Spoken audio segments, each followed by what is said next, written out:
After spending the day touring flood-impacted areas of northern New South Wales, the Prime Minister will today head north of the border. Chris Rieger reports. As Scott Morrison spent the day seeing firsthand the devastation around Lismore, he also took the opportunity to defend the ADF's role, saying troops were ready to hit the ground as it was unfolding. He also declared a national emergency, allowing the Commonwealth to deploy money and resources faster. Today he'll meet with Premier Anastasia Palaszczuk, acknowledging more mitigation work needs to be done.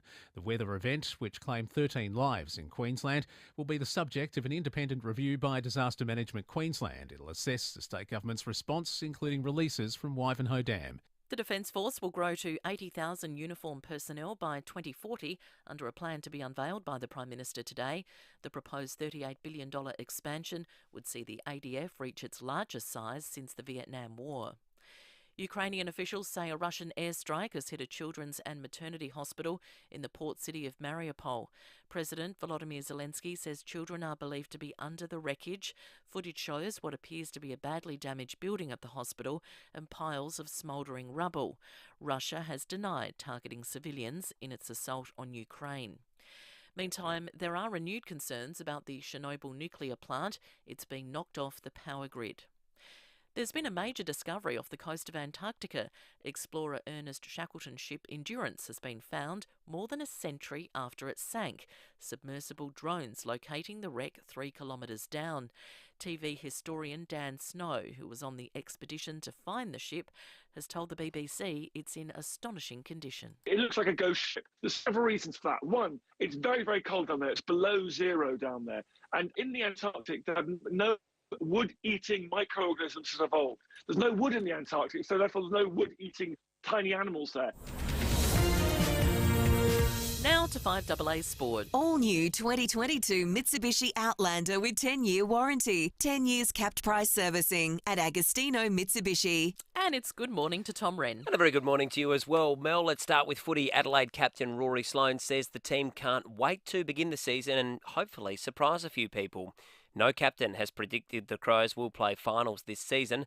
Sloane telling Rowie they can't change that, but he says their pre-season has been a great one. Having a bit of time together in the off-season where we could actually train together, I think the boys got in rip and nick and we're feeling good. But you're right, we've got a new opponent, we've got Freo. I suppose that's the whole unknown is when you come into games and how everyone's going and how everyone's tracking as well. But yeah, we can't wait just to show our fans what we've been putting together over the summer.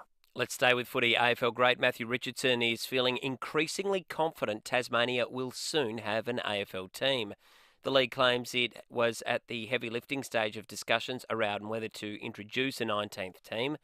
Richardson, who grew up in Devonport, says the signs for the Apple Isle getting a team are promising. But my feeling just being down there and being around the game for a couple of days and seeing the Premier there talking and the stadium announcement last week and the funding that he's going to put into UTAS Stadium in Launceston and money back into the Northwest Coast as well, I'm feeling a lot more positive than I was 6 months ago, 12 months ago about a Tasmanian team.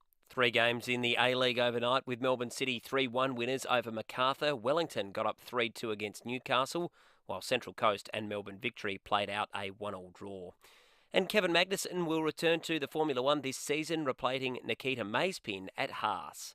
And that's the FIVEaa Sport. Now the FIVEaa forecast. Switch and save on your car service and repairs. Call 1300 Automasters. Mostly sunny for your Thursday, 26. Mostly sunny tomorrow, 27. And up to 29 on Saturday.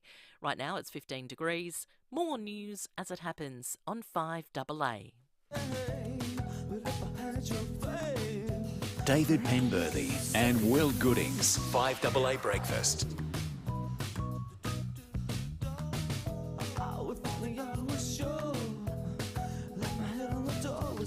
6 after 6, good morning to you. Welcome to Thursday on FIVEaa Breakfast. We're off to the US just before 7 o'clock this morning. Matt Abraham will join us after 7:30. We'll recap the last week in political spin. Professor Craig Williams, Dean of Programs, Pharmacy and Biomedical Sciences at the University of South Australia after 8 o'clock today on this mosquito-borne illness that's causing some concerns, Japanese encephalitis. We'll get more information for you about that after 8 o'clock today. And then Jimmy Barnes is going to be joining us on the program ahead of the By the Sea concert at Glenelg that he's playing with a host of other luminaries, but always great to catch up with him on the show.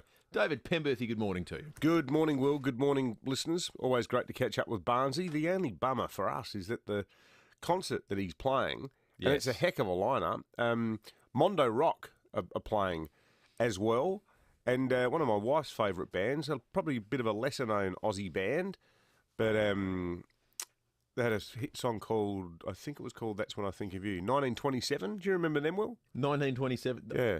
I thought you meant the year for a second. No, the band. No, David. no, you weren't around in 1927. Oh, yeah, roaring 20s. Doesn't sound like you're around in Stock market crash is about 1987 to either. happen. Yeah, that's right. Exactly. The Jazz Age. But yes, I've heard of 1927, the band. Yes. Very good band, very good songwriters. Anyway, all of this will be a complete mystery to us because the night of the concert is the night of the state election. Yes. And we will be busy covering it.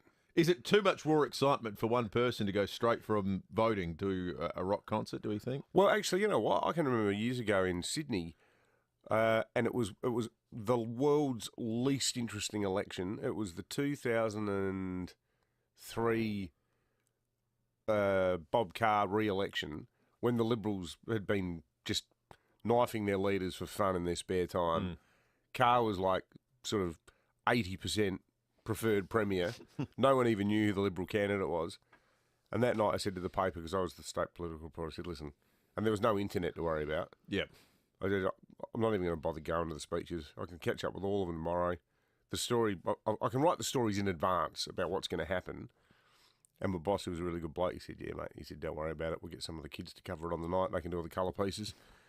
Because Bruce Springsteen was playing at the SCG. The boss. Yeah. And it was widely regarded as one of the worst concerts he ever played. Why? Because there was this Moore Park Residents Action Group, a bit like our friends in North Adelaide, who had this huge running battle with the SCG Trust about how loud the concerts could be. And you think, like Paddington, Paddington's got Oxford Street in it. It's not a place that's very buttoned down. But they've got their own NIMBYs over there too in Sydney. And Springsteen and the E Street Band were told they had to play to a certain volume. But then there was this problem where the volume was so low that the mixing desk kept turning itself off. And at one point, Springsteen just picked his guitar up and just smashed it on the ground. Wow. It was amazing. He was just so angry the entire concert. And he was just bagging the residents and... It was actually a much better story than the election. Yeah, it was a good story to tell, but it's a shame because you want to go see Bruce in the E Street Band in all their glory. Not hearing unplugged. Born to Run turned all the way up to 3. Yeah, that's right. In the days we sweated out on the streets of the runaway American dream. At night we ride the mansions of glory and the suicide machine. The whispered songs of Bruce Springsteen. Whoa. One day, girl, I don't know when we're going to get to that place. How Doesn't really work, does it? Yeah, how ludicrous. No. Just doesn't quite reach the dizzying Well, you know what I heights. can't stand? People who move into the city or near to the city for the city vibrancy and then turn around and say, gee, the city's noisy. We've got to do something about that. Yeah. Where do you reckon Nick Champion falls in that category? He's in North Adelaide Well, resident. who knows? Nick Champion, on a clear day, Nick Champion can almost see his electorate from North Adelaide. If he gets a cherry picker and it needs to get elevated enough to look over Medindi and, Prospect. Have to be a high cherry picker, I reckon. You maybe we need like a satellite or a drone. He could see it with a drone. He could remain in touch with his constituents in Davarin Park and the other grittier parts of Adelaide's north. And a big hello, in all sincerity, to our Davarin Park listeners. I reckon this bloke has had a total responsibility bypass. I actually think it should be illegal for politicians not to live in their seats, unless it's one of those situations where there's like a redistribution. Yeah, it's sometimes you get shunted over to the next suburb. If you're just a main street away, or you're in you within 2 minutes drive, I think it's okay. But 30 kilometres, and the thing that makes it really offensive is, and the Tigers has done a brilliant job this morning, and I'm sure they'll be having a sook about it at the Labor Party. Well, they shouldn't, because this is a totally valid story. It's like North Adelaide v Davern Park and surrounds is a completely different world. There is nothing even remotely relatable. The northern boundary is the Gawler River. Yeah, it's a fair way out. That's the northern boundary. North Adelaide doesn't quite get you there. But here's some stats. Median house price, North Adelaide, 995,000, Davern Park, 230,000. Median, this is a killer, median weekly household income, North Adelaide, $1,693, Davern Park, $756. If you look at all the... And what about the median age at death? North Adelaide, 85, Davern Park, 74. That's a huge differential. Yeah. Because the issues they face are completely different. Yeah. Completely. What you need in a local member is completely different. He's not the first person to have done this, but it's always a story. And I just think it's how stupid that they don't see this coming. But, I think they do, and I don't think they care, because if you look at the margin, it was 55-44, 56-44, let's say, last time, with the second place candidate being SA Best last time round. Like they're not losing the seat, and I just think this bloke. There's a view in the Labor Party that this guy is a bit of a boys' club passenger. He's part of the old sort of, SDA gang, and he's got there less through merit than under the Old Mates Act. The idea that he's a star candidate is vaguely comical. There's a view that I know women in the party think that this guy feels a bit smited that, it's because of Emily's list that I never got ahead and all these women kept getting promoted ahead of me. Maybe he just wasn't very good. Maybe he just wasn't as good as they were. I think it's treating your voters with contempt, frankly. The sad thing is it's probably not going to matter because he's on about a 30% margin. That's right. But I just wonder, and it's interesting looking at the list and that the Times has compiled of candidates who do live in their electorate and those that don't. I reckon if this was a marginal seat, there's no way in hell this is happening. Oh, for sure. So what does that say? Well, it says total indifference and I can get away with this. Yeah, it says who cares. And Mike Rand did it. Mike Rand, he used to keep an eye on the northern suburbs from his bolt hole in Norwood. Was it Norwood where he lived? Yeah. Rao didn't live in Enfield either. No. This might be the biggest distance, though. Yeah, well... As the crow flies... We should check. Is there a way to check the record books? When things were getting serious with Kate and I, and we were looking to buy a house, I said, "Well, what areas are you thinking?" And she said, "Call up the AEC website. Yeah, they're the areas. They're within the federal seat of Adelaide, and they're not." I mean, she moved her office at one point early on because it was going to be just outside the boundary, and a few hundred metres. But as we said, say You're a Labor MP like Jane Stinson. Yep. And suddenly there's a slight change to the seat of Badco, and 1 minute Cumberland Park is in Badco, then after the redistribution, Cumberland Park is 1 kilometre away from Badco. Well, I reckon who cares? Yep.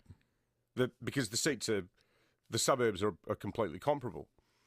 But in a case like this, where you've basically got sort of Mogadishu versus Monaco in terms of quality of life for people in the really, really poor, crime-affected, intergenerationally welfare-dependent parts of the really struggling suburbs up there, while this bloke's poncing around Melbourne Street drinking cafe lattes, it's a disgrace. Well, at some level, you should be able to be going to the same shops as the people you represent. Exactly. And have the opportunity for them to go, hey, what do you think about this?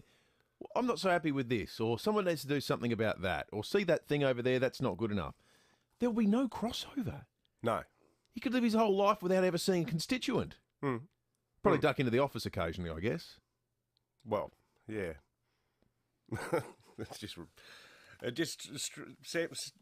It smells like a sort of post-federal career lifestyle choice to me. Where he's said, had enough of the Canberra, had enough of the flying, just wants to cruise into Parliament. And the sad thing for the Labor Party, there'd be dozens of people who would love to live in that seat, work their guts out for that seat, and he's got it because he's got mates. 8223 0000. I'd be interested to hear from anyone who's in the seat of Taylor. So that is that sort of Davern Park area, out towards Edinburgh. If you're in that area, 8223 0000. How do you feel about the prospect of this? You can text us as well on the Telstra Store About Barker text line, 0448 08 1395. G'day, it's Jared for Wavell Mitsubishi. The iconic Wavell Australian Motors Mitsubishi showroom on Goodwood Road is going through an incredible rebuild, but the sales and service centre are still open. Same location, different entrance. Right now you'll need to enter via Goodwood Road for sales and via Davenport Lane for service. Looking for a new Mitsi or servicing your existing car? Get in touch with the amazing team at Wavell Mitsubishi opposite the showgrounds. Driven by Australian Motors. LVD 80. Fuel prices are hurting. Labor and Liberal are deaf to your pain. I'm Rex Patrick, your independent senator for South Australia. I hear you. Support me to half the fuel tax. With your voice, I can get action in federal parliament. I kept the bastards honest on robo-debt, I've fought to retain jobs in SA, and now I'm fighting to lower fuel prices for you. Visit rexpatrick.com.au to sign our petition. You can make a difference. Authorised by Rex Patrick for the Rex Patrick team, Walkerville. The Adelaide Symphony Orchestra are putting on the biggest musical party in town early April. Get set for a sensational musical celebration when the Adelaide Symphony Orchestra give a favourite tradition a new twist. Join the quick-witted conductor Guy Noble and special guests as they guide you through a fun-filled night of stirring anthems that you know and love. The spectacular program includes compositions from Glanville Hicks, Parry, Smythe, Elgar and Wood. Now, this is big. My mum and dad, mum in particular, they love this. It's the night of the proms. They've got a huge following around the world. I reckon a lot of our listeners will be into it. And how about the lineup? Soprano Desiree Fran, the Elder Conservatorium Chorale and graduate singers perform stirring anthems you've come to expect, including Jerusalem. Bring your loved ones, your party spirit and your vocal cords for some magical musical entertainment. Last night of the proms at the Festival Theatre, Friday 1st and Saturday 2nd of April. Go to aso.com.au for more information or to book now. 5AA's Tech Talk with your host, Adelaide tech guy Richard Pascoe. Thanks to Harvey Norman Computers. Do you need an amazing lightweight laptop for home, work or uni? A powerful notebook to make your day even easier? Harvey Norman and Acer have the answer. Introducing the new Acer Swift 3 with the latest Intel Evo i5 CPU, 8GB of RAM, 512GB of storage. With that sort of power, you would think the laptop will be heavy, but the Acer Swift 3 is extremely light, only weighing in at 1.2 kilos. On top of this, it has a full HD 14-inch screen, wireless connectivity and Bluetooth. This slick-looking laptop will look great in the home, the classroom or the cafe. Head into your local Harvey Norman store now and pick up the latest Acer Swift 3 starting from $894. Check out this great offer at 5AA.com.au. Thanks to Harvey Norman Computers. We don't just say we're local. We are local. 9 News is made in Adelaide for Adelaide. David Penberthy and Will Goodings, 5AA Breakfast.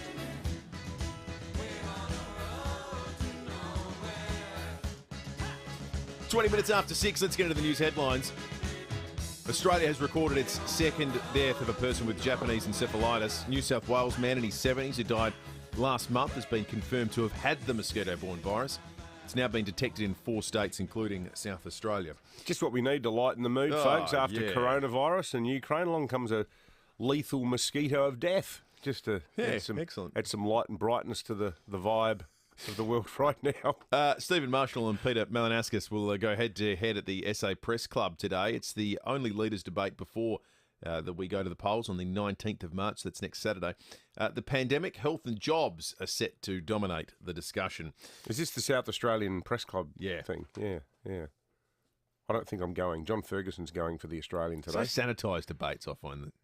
They're just they're so controlled, and the parameters that everyone agrees to participate on the basis of guarantee that it's not interesting. It's always like the first 10 minutes of an AFL Grand Final, where it feels like the participants are more worried about making a mistake than doing anything flamboyant. Yeah. They never. I just find them totally underwhelming. Not stuffing it up is regarded as a victory. Exactly by the candidates. Exactly right. Which tends towards the boring. Further restrictions could be eased in South Australia as early as today. The state's COVID-ready committee will meet to discuss easing rules around mask mandates. Singing and dancing bands will as home gathering caps will be on the agenda. Another 2,560 cases were reported in South Australia yesterday, our highest daily figure since January. Cricket fans who can't attend the public memorial for Shane Warne will be able to live stream the service.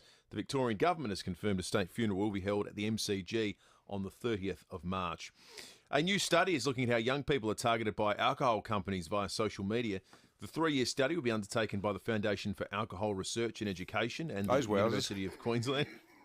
The Foundation's Dr. Amy Brownbill says the amount of information being collected online about children is concerning. We know that social media platforms are collecting millions of data points that enable them to develop really intimate insights into the lives of young people. And our concern is that alcohol companies can use these insights to target young people who might be feeling vulnerable. It's not working. Young people are drinking less and less. But anyway. I tell you, my daughter, she drinks so little I'm worried about it. I've had very strong conversations with her going, hey, listen, honey, you're 19. What, I've never seen you wear the lampshade on your head like Dad does sometimes. What's going on here? Maybe successfully what I've done by accident is, as a role model, it's almost been like a form of aversion therapy, where the kids who are all much smarter than I am have all concluded, last thing I want to do is act like that guy. Possibly. Yeah. I think social media's got a big part to play in as well, because your behaviour, one, can be end up being a funny video that goes online. So if you're out of control, God knows how that situation ends up. And I genuinely think the other thing is calories. I think young people... And blokes are in this category as well these days. Well, they're all manscaping and stuff. Obsessed with the idea that, I don't want to, getting a little bit loose around the midsection. And alcohol's the best way to achieve that. Because I think the uploading of the photo is more important. Yeah, you got to look your best. Anyway, that's my free. Have you heard of the show Byron Bays? No. Oh, we'll have a separate discussion about that. Okay. It's just... Lucy watched it last night. I thought it was mind-blowing. Anyway, we'll discuss that at a later date. Hang on, is this Bays as in BAEs? Yeah, it's like a fire festival type thing about all these influencers. It's just... Oh, boy. Utterly hilarious. Okay. 14.5 degrees outside in the city at the moment. Again, cool overnight. Warming up to a nice day, though. 26, the expected top. Tomorrow, get to 27, 29 on Saturday, 31 on Sunday. It's just all sunshine on the forecast as well. 32 on Monday. 32 Tuesday and 33 Wednesday. So we will return to the warm weather over the course of the next, the long weekend and the early part of next week. You don't have to jump on a plane to find pals from around the world, or even leave the airport. Parafield Airport Liquor Store has thousands of pals in a huge old airport hangar. So maybe their pals are whiskies from Scotland, Ireland and Japan, but that's just some of their pals. With over 300 craft beers, 500 whiskies and over 2,000 wines. New pals from around the world are closer than you think. Parafield Airport Liquor Store. Pals, next to Roulette's Tavern, Kings Road, Parafield. There's one sign on Duthy Street only you must see. It's the Kirkbride seafood sign. It changes daily, from fresh crays to Atlantic salmon, King George whiting, garfish and SA King prawns. All sustainably fished and processed on site at Kirkbride Seafood. Not some faraway factory. It's a good sign that you're getting the best you can get, and so close to the city. See what's on the sign today. Kirkbride Seafood, Duthy Street only. kirkbrideseafood.com.au.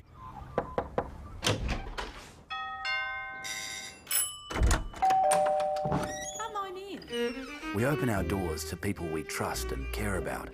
And for over 85 years, South Australians have been opening their doors to Rest Haven. In turn, we've been opening doors to an easier, better life at home. From personal care to help with the shopping and social outings, you'll welcome the care that Rest Haven brings. Level up game night with Crust Pizza. Whether you're kicking back or things are kicking off, game night is always better with pizza. With a massive range of the freshest, tastiest pizzas, topped with only the best quality ingredients. And no matter the game you're passionate about. Tremendous try. Take a magnificent mark. What a goal. Got him. Connect over Crust famous pizzas, desserts and sides. Level up game night with Crust. Order online at crustpizza.com.au. Eye health on healthy living. Thanks to Specsavers.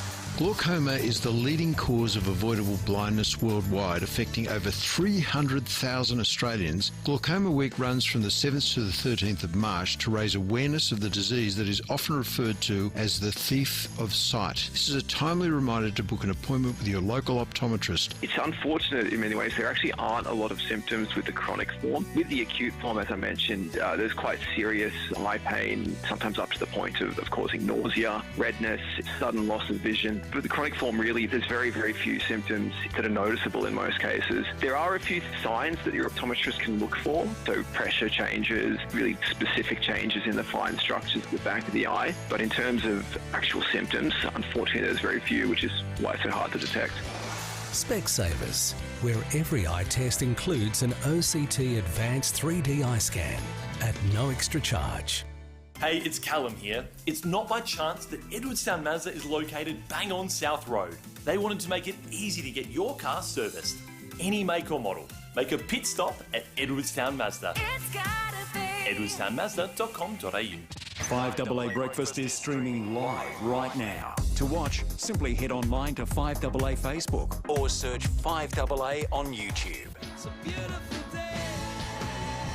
David Penberthy and Will Goodings, 5AA Breakfast. 28 minutes after 6, Tom Rent's in the 5AA Breakfast studio with us. All new 2022 Mitsubishi Outlander with 10 years warranty, 10 years cap price servicing at Agostino Mitsubishi. Morning to you, Rennie. Morning, Will. Morning, David. Now, boys, I've given you a bit of a stay of execution. A few more days to do your top eights and your Brownlow and Rising Star nominees. I'll give you until the day before the That's season. good, mate, because I've had a crisis of confidence and I've decided in the face, just, what's the word, empiricism. I've been looking at all the evidence. And I'm now quietly convinced that the Adelaide Crows aren't going to make the eight. Stick with your instinct. Okay. I've gone against Don't go my out on a instincts limb. before. Yeah, but I've gone against my instincts before, Pembo, and it's cost me. So stick with it. All right, okay. But I'll tell you what, you got a lot to live up to, because your segment with me yesterday, a lot of people were talking about that across the road at Channel 9, how funny you were. Protection I was a bit racket for... No, so I want something similar. Medvedev. Boys, I was watching No. a show last night. I know Sorry. you love your sport and your movies and entertainment, and I was watching Ted Lasso, and I know, David, you're across this, and I'm sure a lot of the listeners are, but he's a sporting coach, an American that doesn't know much about soccer, but coaches a make-believe Premier League side.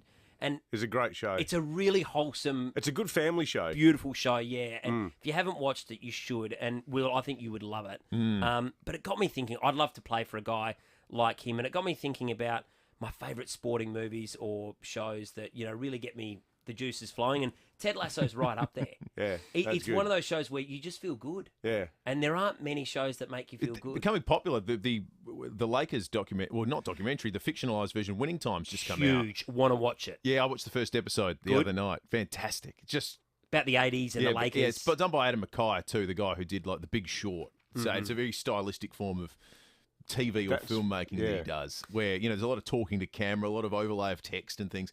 Oh yeah, it's fascinating, but it's a rich vein of stuff. There's so much. Look, my go-to, probably one of my favourites, Major League, funny, but I love The Natural with Robert Redford. I just love Robert Redford, anything he does, and Never seen that.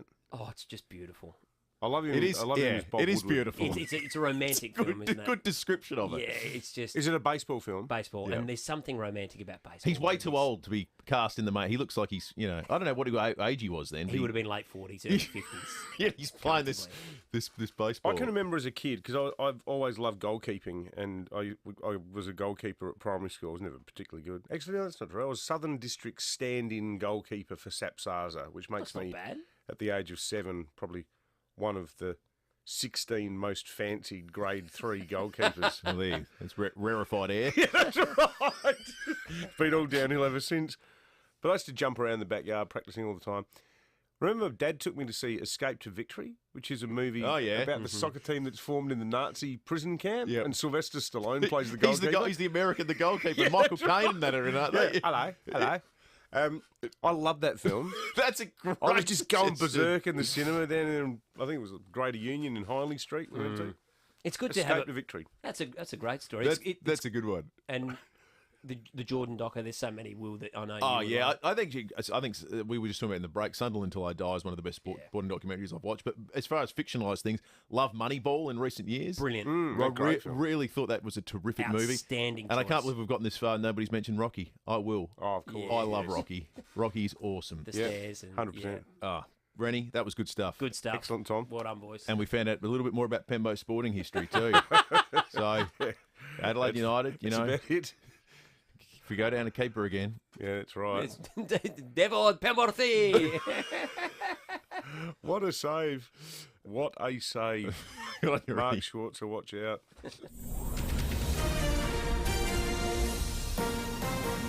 This is Adelaide's 5AA. Mostly sunny 26 today with the 6:30 news. I'm Mel Usher. Had a bingle driving to work? Contact premierpanel.com.au. RAA approved crash repairer. A further relaxing of restrictions in SA will be on the agenda when the state's COVID-ready committee meets today. Caps on home gatherings and private functions, dancing and singing bans, as well as mask mandates will be discussed. 2,560 COVID cases were recorded locally yesterday and another 3 deaths. A change of pace on the election campaign trail today. Stephen Marshall and Peter Malinauskas will go head-to-head at the SA Press Club. It's the only leaders' debate before South Australians vote on March 19. Well, the great petrol price hike continues. Only a handful of servos were selling unleaded for $2.21 a litre this time yesterday. Fast forward 24 hours and virtually every station has adopted that price point.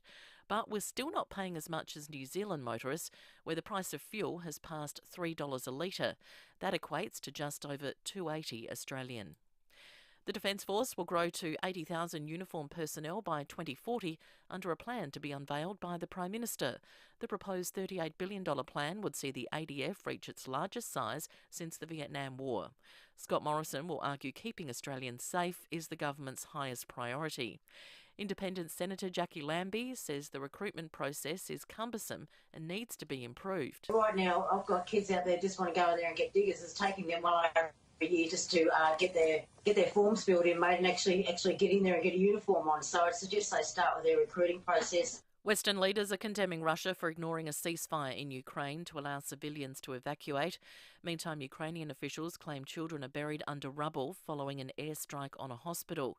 UK Foreign Secretary Liz Truss says strong sanctions towards Russia are weakening its strike. We have surprised Putin with our unity and the toughness of our sanctions, hitting the banks, the ships, the planes, the oligarchs, and the oil and gas revenues. The US president has signed an executive order which could change the future of cryptocurrency in America. Several government agencies have already begun researching the introduction of a central bank digital currency, also known as a US digital dollar, which could be regulated. There are fears Russia is using crypto to skirt financial sanctions. A date has been set for Shane Warne's state funeral in Melbourne. Gail Watson has the details. The state memorial service for cricket great Shane Warne will be held on Wednesday, March 30th at the MCG. It will be held in the evening with the time yet to be confirmed. Members of the public will be able to attend. Information about how to secure tickets will be made available closer to the date. The service will also be live streamed. Now turning to 5AA Sport. All new 2022 Mitsubishi Outlander with 10-year warranty. 10 years capped price servicing at Agostino Mitsubishi. Here's Tom Wren. Thank you, Mel. Port Adelaide captain Tom Jonas knows time is ticking for the Power if they want to secure the elusive dream of winning a flag. The Power was knocked out in last season's prelim final. Jonas telling Rowie they need to make this season count. We appreciate that, we're getting on a bit, but also our group's in a great place at the moment to play some strong footy and give ourselves a chance, to go pretty deep. So we don't want to waste that. Round of 16 action in the Champions League continues this morning with a mouth-watering tie. Real Madrid at home against PSG. Stan Sport commentator Mark Bosnich says there's a lot at stake in this morning's game. Huge game for both teams and both managers as well. So I really do think that whoever loses this, the manager of that prospective team, whether it be Carlo Ancelotti of Real Madrid or Mauricio Pochettino of PSG, will probably pay for that defeat with their job as well. PSG lead the tie, currently 1-0. Meantime, Manchester City has a 5-0 lead heading into their second leg against Sporting Lisbon. Well, a stack of Aussies will be on court this morning at the Indian Wells Tennis Masters. Alexander Vukic, Thanasi Kokkinakis, John Millman and Chris O'Connor will all play their final qualifiers, while Isla Tomljanovic will begin her campaign in the women's main draw. Millman says the cold conditions in California are making it tough to hit winners. It's not flying like it can in this desert air, but at night time, it's pretty slow out there. It's really hard to penetrate. And Tiger Woods is being inducted into the World Golf Hall of Fame at the PGA Tour headquarters in Florida. And that's the 5AA Sport. Now the 5AA forecast. Make sure you and your car stay cool with aircon and cooling services. Call 1300 Automasters. 26 today, mostly sunny tomorrow 27, then sunny and 29 on Saturday. Right now it's 15 degrees. More news as it happens on 5AA. David Penberthy and Will Goodings. 5AA Breakfast. 23 to 7, we're off to the US in just a moment. Lots of text came through in the first half hour of the program on the Telstra Storm Out Barker text line. I really like this one from Wally the Walnut talking about how the young people these days don't drink as much as their aberrant parents. He says nothing wrong with a lampshade on your head, better than a toilet seat on it. That's true. That's a rule to live by, Wally. Phil here, reminiscing about rock concerts clashing with elections, says, I think it was Elton and Paul McCartney at the Adelaide Oval on the same night John Hewson lost to Paul Keating by a birthday cake. He did lose by a birthday cake, did. Phil. What was that, the 93 election? Yes, I reckon What did Keating say? This is the sweetest victory of all. I just remember that interview about the GST on the birthday cake was just Mike Willisey. excruciating. Mike Willisey's interviewing style was, the two things that made it superb were silence and a slightly raised left eyebrow. And as he was getting Hewson to explain, well, the candles would attract the GST. And he was like, what about the paper around the cake? Yeah. That would attract the GST, but the flour, the eggs, the milk, that wouldn't attract the. What about the icing? And the way Willisey just let him stew in his own juices. It was just so clever. All right, let's head to the US. Tim Lester for 7 News joins us. Morning to you, Tim. Morning, guys. I've mentioned, you're working in the United States at the moment, but the almost the entirety of the beat is about what the US response is to Ukraine. Yes, it is.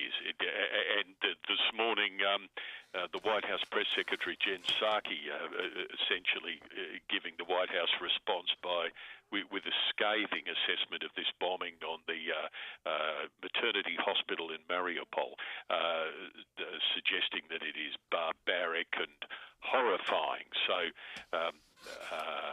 that's in the middle of the response today, and also too, of course, Americans very closely watching their petrol pump prices a day after the announcement that the US is banning Russian energy imports. That slams the door on about 10% of the oil that Moscow exports.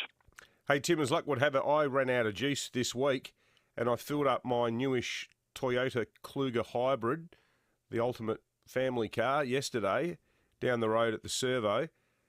54.35 litres, and it cost me $120.60.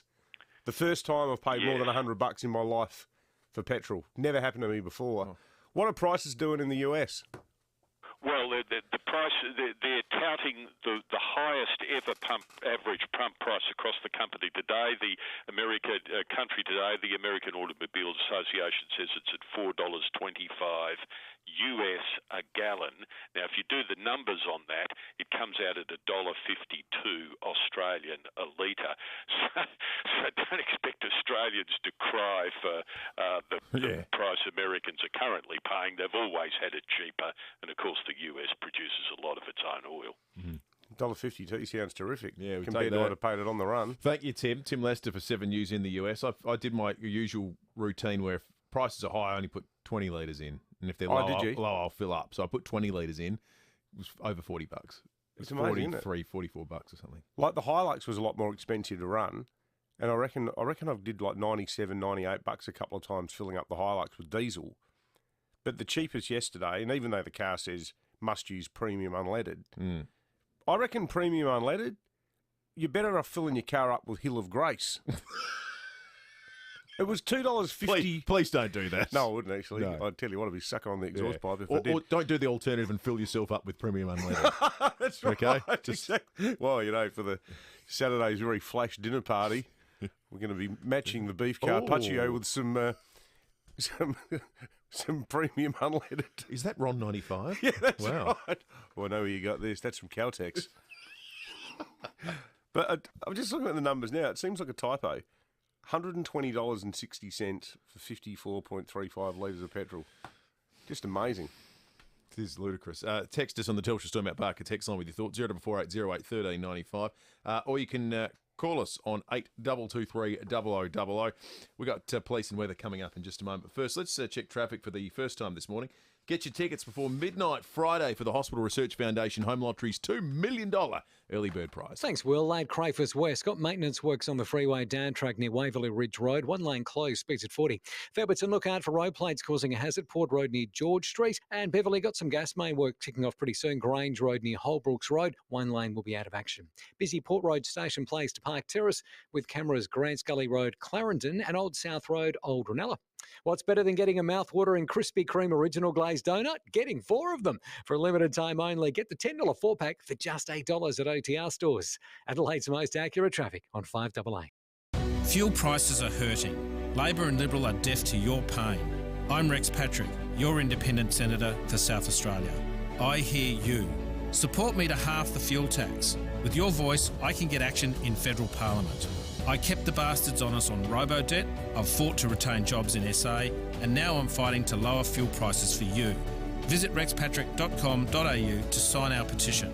You can make a difference. Authorised by Rex Patrick for the Rex Patrick team, Walkerville. The Barossa Valley is a place where things mature well and the locals really appreciate good vintage, which is why it makes sense to make the vine change and call the Barossa home. Barossa Village in Anguston, Tanunda and Nuriotpa gives you the retirement lifestyle you deserve. 1, 2 and 3 bedroom homes are now available in safe, connected communities under an hour from the city. Mature well and let it breathe at Barossa Village. Find out more at barossavillage.org. Update your laundry with great deals on now at Harvey Norman. Save up to $400 on Miele laundry packages. Miele 7kg front loader and heat pump dryer pack now $2,848, save $400. Refresh your clothes with steam. Higher 7.5kg front load washer is great value at $599. Or for a king size load, get the stylish LG 10kg front loader with steam, only $1,299. Update your laundry with great deals on now at Harvey Norman. Hi, Susanna Toop here from Toop & Toop.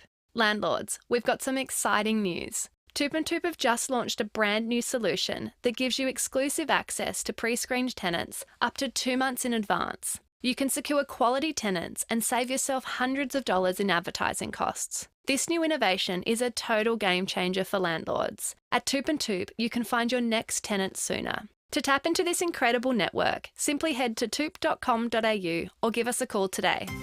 Hey, it's Callum here. As a chef, I know that confidence in the kitchen equals success. The same goes for buying a new Mazda. You can feel confident in the team at Edwardstown Mazda because they've been doing it for years. Looking for something small, medium or large, Edwardstown Mazda have most models in stock, ready to drive away. But remember, everybody wants to drive a Mazda in 2022, so hurry. It's gotta be edwardstownmazda.com.au.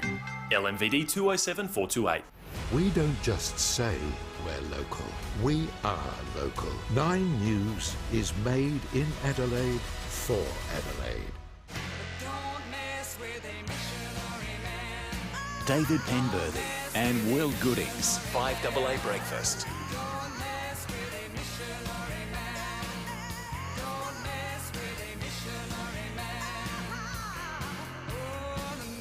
Fifteen to 7. Rob's come up with an interesting thought on the Telstra Storm Out Barker text line. He says, with wine now cheaper than unleaded, maybe the slogan should be drink, don't drive. Yeah, that's right. Makes a bit more sense, at least absolutely. Economically. Let's talk weather. Tom Bowick, senior forecaster at the Bureau, joins us. Morning to you, Tom. G'day, Dave and Will. Looks like it'll be just about picture perfect for the next few days. Looking pretty good, yeah, certainly. If you're keen on the warmer conditions and even getting into hot temperatures next week, that looks like the go. And it is going to be continuing dry as we for the next few days as we continue to be under the influence of this high pressure system that's been to the south of the Bight, pretty slow moving for essentially the week. That system, however, is going to start moving into the Tasman Sea by the weekend. So winds turning more around to southeast and northeasterly will mean warmer temperatures. So, yeah, dry from now right through the weekend. So temperature-wise, 26 for today, 27 for Friday, 29 for Saturday. For Sunday, up to 31 degrees. So be getting into that sort of hot region there. And then next week, there is some change in the weather with the continuing northeasterly winds of that high parked out in the Tasman Sea. Some of that moisture that humidity that's been over east is going to be moving over South Australia. So increasing humidity for next week and temperatures remaining in that sort of hot range. Even a chance of a shower coming in for the sort of Monday, Tuesday, Wednesday period there as well. And the temperature run, we've got 32 for Monday, 32 also for Tuesday, and 33 for Wednesday. And you'll start to sort of feel the humidity. Overnight minimum temperatures for those days will be in the low 20s as well. So warmer conditions coming up next week, guys. Good on you, Tom. Thank you for that. Tom Bowick, Senior Forecaster at the Weather Bureau. Let's catch up with SAPOL now. Senior Constable Jen Cullinan's on the line. Jen, a high-range drink driver was caught in the city. Yes, they were, and you won't believe this one. It's astounding. About 10:30 last night, police were on Pirie Street when they saw a Toyota turn from Pirie Street into Frome Street. And the driver appeared to take this corner too fast and travelled onto the wrong side of the road and crashed into a parked car in front of the police. Luckily, nobody was injured, so they breath tested the driver, and he allegedly produced a blood alcohol reading of 0.318, which is 6 times over the limit. Wow. So disappointingly, he's a 24-year-old man from St. Peter's, and he's been reported for drink driving and aggravated driving with due care, and he's going to court at a later date and had his car taken for 28 days. Unbelievable. 0.318. That is a staggering. I'm amazed you could even get the keys in the ignition. Exactly, 6 times over. Shocking. So he drifted over the road when he was turning left on a Frome Street, and he went right across the road in front of the cops and drove into a parked car. Yeah. That's kind of hard to explain, isn't it? Astounding. And also, Jen, missing man in Morgan. Yeah, there's been some activity in the Morgan area for the locals up there. Police are currently looking for a 71-year-old man who's from Victoria and visiting the area. He was last seen at 9:45 last night on Federal Avenue, so the police helicopter has been up in the Morgan area overnight. Mr. Martin, he's 71 years old. He's described as 168 centimetres tall. He's got grey hair and a grey moustache, and he was last seen wearing a blue and white striped polo shirt and navy shorts. He's likely to be disorientated because he suffers from a medical condition, and like I say, he's not from that area. So we're just asking if truck drivers or locals that are passing through the area, if they see him, to call the police on 131 444, and his photograph is available on the police Facebook and website. Good stuff, Jen. Thanks for that. Thank you, Jen. Senior Constable Jen Cullinan from SAPOL. I can't get over that bloke from St. Peter's. My boggles the mind, the math on that. How many drinks do you need to have had to get to 6 times the limit? It depends on your body size, how much you drink, how fast you can process alcohol. But it can't just be 6 times what gets you to 0.05, can it? Surely. No, because you have to keep topping up. Well, because that's 24 standard drinks in the first hour. 24 drinks. But it can't be that. Kill you, if you drink that's a failure of my math, surely. Or 24 standard drinks is like sculling a bottle of vodka or something. Yeah. It's just extraordinary. Yeah. All right, it's 10 minutes to 7. Lots of good text still coming through as well. We'll get to some more of those on the Telstra Storm Out Barker text line in a moment. Or you can jump onto the 5AA Facebook live stream, watch along, leave your thoughts there. Still plenty to come. We've got Flashback with Michael Smith from 7 News after 7 o'clock. Matt Abraham will join us. Looking forward to dissecting the spin of the last 7 days with Matt, because there's been some pretty intriguing stuff going around. And a little bit later in the morning, Jimmy Barnes will join us. G'day, Scotty Cam here. My mates at Weeks Homes are here to make 2022 your best year ever. To help, they're extending their fantastic $45,000 cash discount off all next-gen designs. Plus, to ensure you have the freshest face on the block, they'll throw in fully rendered Hebel at no additional cost. How good is that? So, come and discover what makes a Weeks home so different. Drop in and visit a Weeks display home today. Conditions apply. You deserve to enjoy doing what you're passionate about. Gardening, for example, or walking to keep fit. So if your body is stopping you from enjoying the life you want, come and see us at SportsMed. Our Stepney Healthcare Hub includes our own hospital, orthopaedic surgeons, doctors, physios and podiatrists, so we can see to your care from diagnosis to rehabilitation all in one place. Easy. Get back to doing what you love. sportsmed.com.au. It's okay to want more, which is why more and more people choose Mawson Lakes Volkswagen to service their car, especially Volkswagen owners. At Mawson Lakes Volkswagen, we offer state-of-the-art servicing, complimentary loan cars, next-day servicing, and breakfast or lunch is on us. Why? Because when you're Adelaide's newest Volkswagen dealer, you want to give more. Mawson Lakes Volkswagen, just a short drive from the city. Visit mawsonlakesvw.com.au and book your service today. 5AA's Business Lounge with Leith Forrest. Yes, thank you again for joining us. I'm here with Tom Clark, the CEO from Workspace. We're talking about working with local business to deliver high-quality commercial furniture.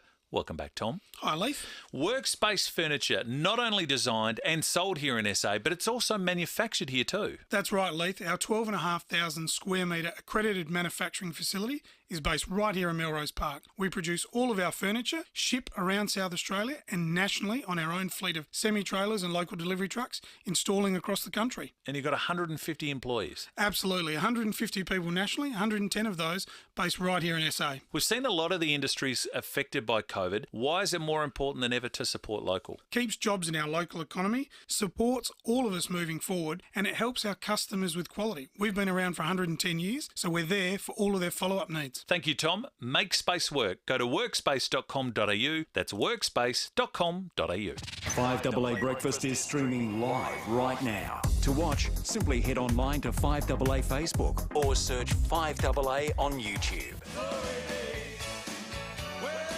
David Penberthy and Will Goodings. 5AA Breakfast.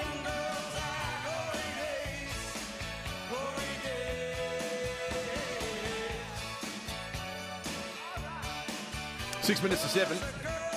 I had a really interesting chat yesterday afternoon to the principal of Prince Alfred College, a man by the name of Bradley Fenner, about a sensitive and complicated issue that has arisen at the school, but I think has been handled with utter class by the school community, by the kids, by the teachers and by the principal, most importantly by the young boy himself, who is now a young girl herself. One of the students at PAC, who's known only as Alice, has become Prince Alfred College's first transgender female student as she completes her final year of studies. Now, a letter explaining the background of all this went out to all of the school community, parents, students, on Tuesday night.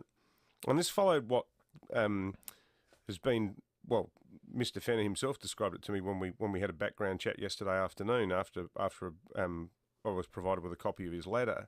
He said it was quite a moving process where Alice sat down with her Year 12 peers and explained to them, look, I've identified as a woman for years. I've always felt like I'm not a boy, and it's not a question of in the words that she used. It wasn't a question of becoming a woman. It was normalising the fact that she is a woman, and that almost correcting a mistake of nature in a way.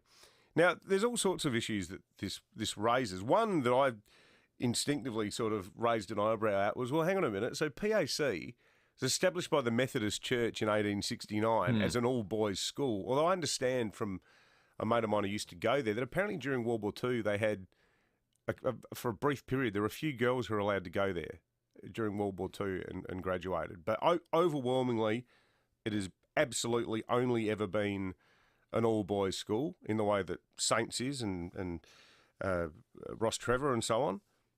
That's right, Ross Trevor's All Boys. Ross Trevor's All Boys. Yeah, but you know, I think if a case like this comes along, and this student has clearly got the support of her mates, and it almost sounds like they've taken it as like a badge of pride that they're going to stand by her. I mean, what's the alternative? Do you kick her out of school? I actually think the really interesting part of the article you wrote in the Oz, which is well worth reading, because there's a lot of context around it, historical and contemporary, was the student body went, no, this person stays. Yeah, yeah. They're 100% on board. And I think that's pretty compelling. Mm. So whatever your own thoughts are on the matter and how it was handled, it's got to be relevant that the contemporary people that this Alice is going through school with all said, nah, she should stay. Yeah. That has to carry weight. Absolutely.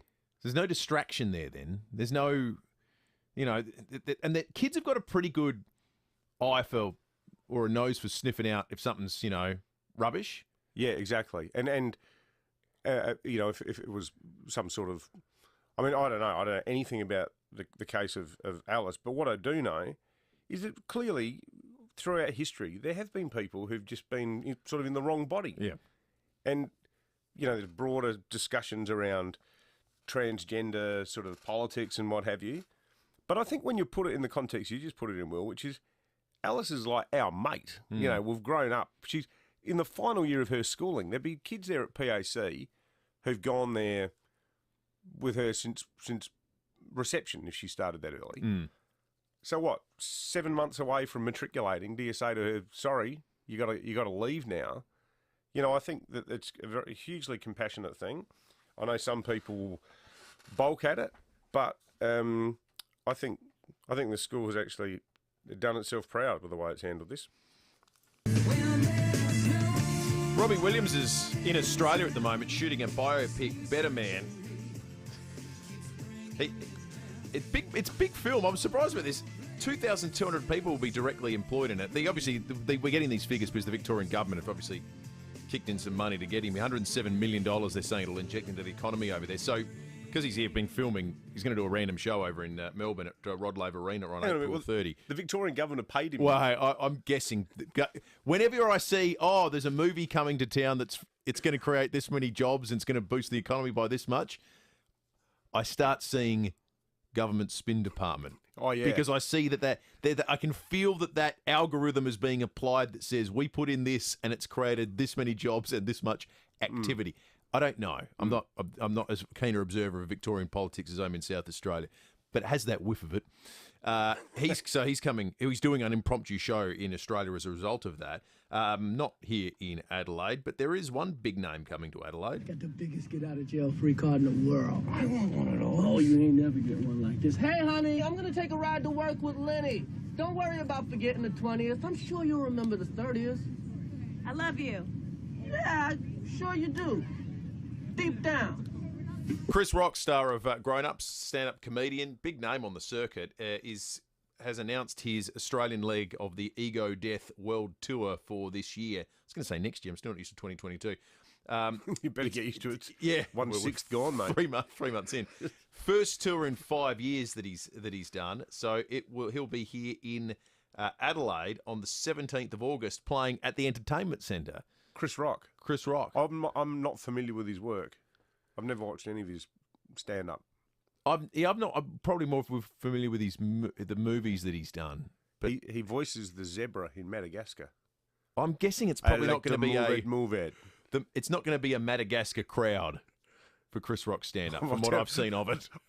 I reckon if my kids knew that Chris Rock, the voice of the zebra, was coming, they'd probably want to go along. But yeah, it's a bit sort of like edgy, sort of drifting towards Dave Chappelle type. Yeah, I think it is. I'd love to see Dave Chappelle. Oh, that'd be amazing. 7 o'clock, 5AA News on the way. We'll take you through some of the stories of the night in just a moment. Online, on DAB Digital Radio, and on 1395 AM. Talking Adelaide. This is Adelaide's 5AA. Mostly sunny, 26 today with the 7 o'clock news. I'm Mel Usher. Had a bingle driving to work? Contact Premier Panel Services at premierpanel.com.au. There's been a house fire at Banksia Park. Crystal Mitchell says they were called to Woona Court around 9:15 last night. On arrival, they found a two-storey house with flames and smoke through the roof. 5 MSS, supported by 1 CFS appliance, contained the fire to the roof space, causing approximately $80,000 damage. The occupant evacuated. The cause is believed to be electrical. A drink driver has been picked up more than 6 times the legal limit. He was breath tested after crashing his car in front of police in the city last night. Senior Constable Jen Cullinan says his alleged blood alcohol reading was 0.318. He's a 24-year-old man from St Peters, and he's been reported for drink driving and aggravated driving with due care, and he's going to court at a later date.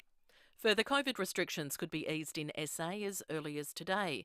The state's COVID-ready committee will meet to discuss easing rules around mask mandates, singing and dancing bans, as well as home gathering caps. There were another 2,560 COVID cases reported in SA yesterday, our highest daily figure since January. Well, the state election campaign ramps up today with Stephen Marshall and Peter Malinaskis squaring off in a debate. Michaela Kamarik says we head to the polls in 9 days. The two leaders will go head-to-head at the SA Press Club in the only debate of the campaign. So far, the Liberals have focused on pledges that will grow the economy as it recovers from COVID, while Labor has concentrated on health commitments, including fixing the hospital network and ramping. The pandemic, health and jobs are set to dominate debate today.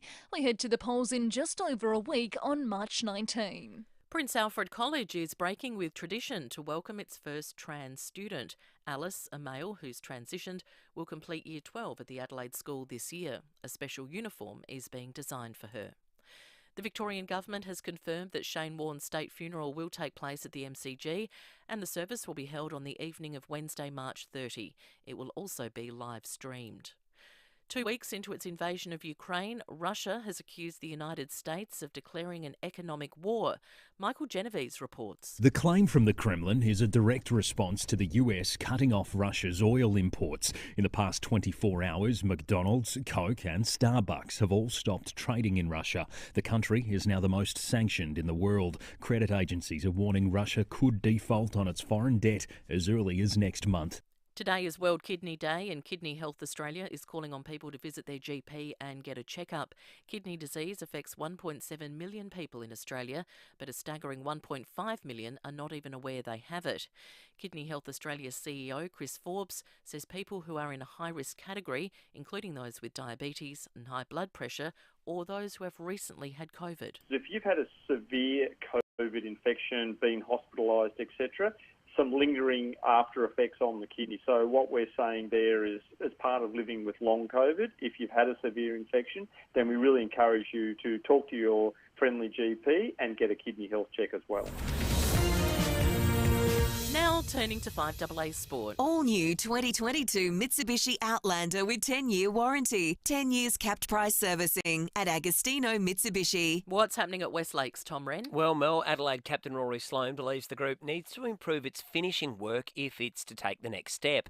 The Crows recorded 7 wins last season. Sloane telling Rowie they need to reward themselves with some much-needed polish. We've got a group that loves a fight and loves a scrap. And, that's a bit, we certainly all enjoy, but then have to make sure we finish as well. Still on footy, and Melbourne midfielder Christian Petrarca is backing the crackdown on umpire abuse.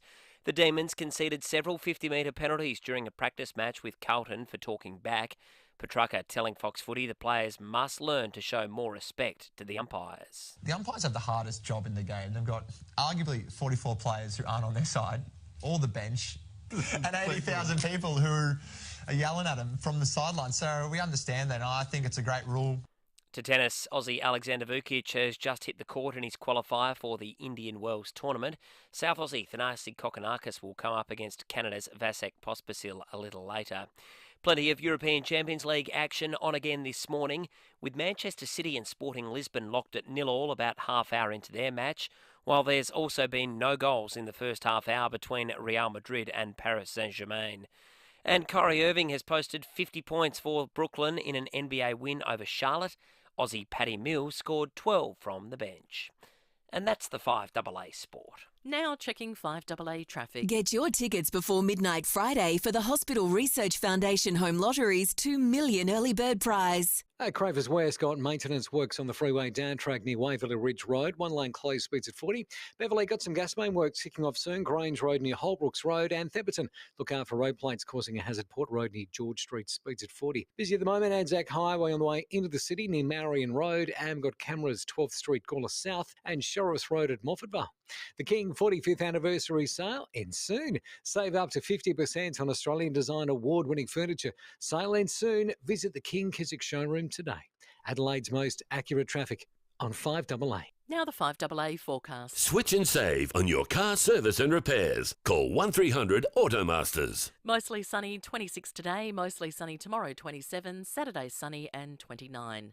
Right now it's 14 degrees. More news as it happens on 5AA.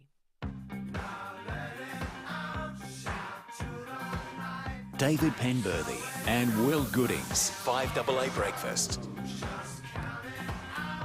7 after 7, we'll flash back with Michael Smith in a moment, then Matt Abraham's coming up. This is going to be a big one with Matt after 7:30. Wherever you are, whatever you're doing, if you're interested in the state election, Matt's going to take us through the spin. And I feel like the spinometer is spinning off into its own orbit at the moment because off the charts. There is just spin everywhere you look. I was just reading a Rob Lucas press release during the news break about the apparently sexist, egregious sexist language Peter Malinauskas used yesterday about those young Liberal kiddies who were chasing him down the street.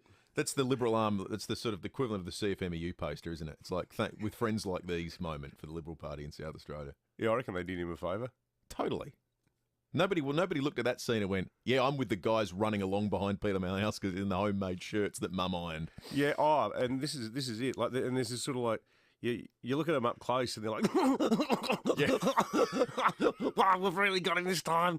And you just know people at home watching and go, oh, get a life. It's the absolute equivalent of the CFMEU rap poster of Marshall. It's like, well done. And look, bagging the young Libs is in no way an endorsement of Young Labor because there's plenty of loathsome little ankle biters in that organisation, sort of act like they're all, mini Graham Richardson impersonators. Oh, yeah, comrade, yeah. It's like... Comrade. Seriously. Surely there's better things to do with your youth. What about indolence? I'm not sure there's worse things to do with your youth. All right, let's... What was that Whitney Houston line? I believe the children are our future. You've clearly never seen the young Liberals in full flight. I just know there are serious people in politics. Just can everyone just let us do our job? Can we just... Thanks for your help, but, can you just sit this one out for a couple of weeks, please? Right, exactly. All right, let's get serious because we're going to get into some of the stories that developed overnight, starting, of course, with Ukraine, where perhaps the ugliest chapter of this entire saga has played out. The Ukrainian authorities are accusing Russia of bombing a children's and maternity hospital in the south of the southern city of Mariupol. President Zelensky has slammed NATO for refusing to declare a no-fly zone over Ukraine. Here is a little bit of what he had to say earlier. 14 dнів. From the first day of the Russian invasion, Ukraine keeps telling our partners that if you don't close the airspace over Ukraine, you will be responsible for Ukrainian people's death too. Russia uses missiles and bombs to kill our people, to target our infrastructure. This is a responsibility, a moral duty of the world to help us. British Foreign Secretary Liz Truss had this to say in just the last few hours. The attack on the hospital is absolutely abhorrent, reckless and appalling. And the UK is at the forefront of supplying humanitarian aid into Ukraine. The World Health Organization, for their part, have done an audit of attacks on healthcare facilities in Ukraine. There's been 18. They've verified 18 attacks on healthcare facilities. There's nothing accidental about it either. No. Like, it's a campaign of terror against the civilian population, and it is just unbelievable.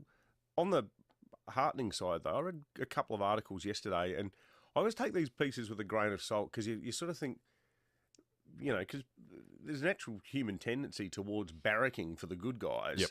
And I worry sometimes that the negative accounts of how Russia's faring in its war against Ukraine are written more out of a sense of optimism than reality. Yes.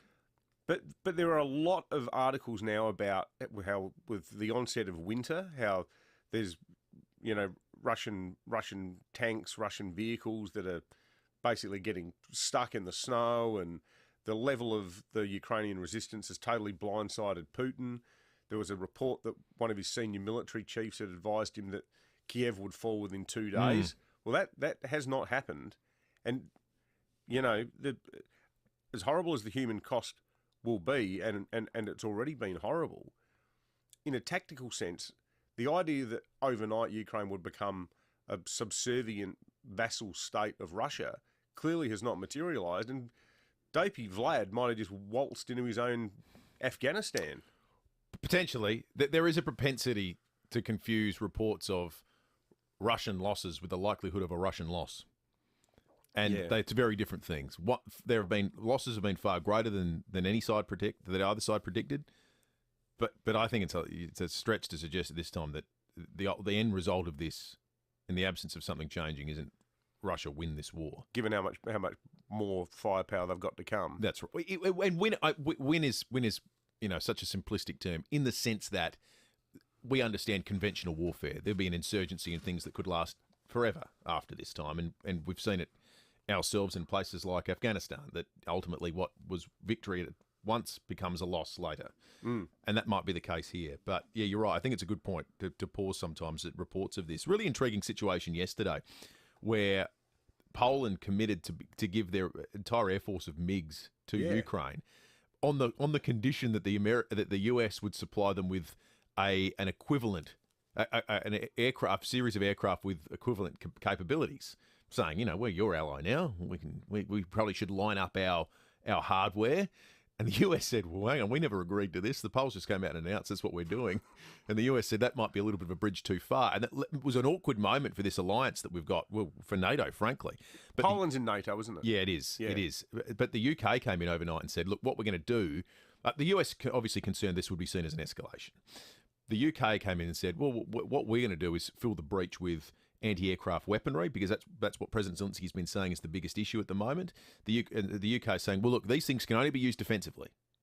That you can't march your anti-aircraft weaponry into Russia, into Moscow, and do anything. So they're purely there to take out planes that are being aggressive towards Ukraine. If you don't fly a plane over it, it's not going to do anything. So they're trying to continually find this middle ground where this doesn't amount to an escalation from either side's perspective. Let's talk about an issue closer to home. There have been 4 cases of Japanese encephalitis that have been confirmed in South Australia. 3 people have acquired their infections locally. There's a warning for people to avoid contact with mosquitoes now. Here is Dr. Chris Leese, the Deputy Chief Public Health Officer from SA Health. So we've had 4 cases confirmed out of 10 encephalitis cases we were investigating. We haven't got the causes of the other 6 at this stage, but those investigations are continuing. But it's concerning to have any cases at all. But 3 of these cases that have been confirmed with Japanese encephalitis haven't actually travelled out of the state. So it's looking like we've had some local transmission, which is always a worry. I note there's a press release out yesterday from SA Health saying South Australians are warned to avoid exposure to mosquitoes. Not sure there's too many people that willingly expose themselves to mosquitoes as it is. Well, it varies a lot. Like I can sit in a mozzie-filled environment and generally be all right, but my wife and some of the kids get nibbled on instantly. Is it the case? Women seem to be the targets. My wife gets them as well, and I don't really get attacked much. One question I have, and we're doing an interview on this later, but one question I had is, are there places that are more prone, and this is particularly important with the long weekend coming up with a lot of people planning camping trips. The SA Health press release says people planning activities around the River Murray are warned to be especially vigilant, particularly between dusk and dawn when mozzies are most active. So there you go. If anyone likes looking at sort of wreckages of old ships and things, I'd encourage you to get online and have a look at the Endurance that has just been found. It's considered one of the greatest ever previously undiscovered shipwrecks. 107 years ago, the Endurance sank. It's another famous vessel. It was the vessel of Antarctic explorer Sir Ernest Shackleton. Was found at the bottom of the Weddell Sea. It was crushed by sea ice and sank in 1915. It's a famous story because they were going to make the first land crossing of Antarctica. Yeah. And the ship sank when they got there, basically, and they had to get their way back to civilization with rowboats, effectively.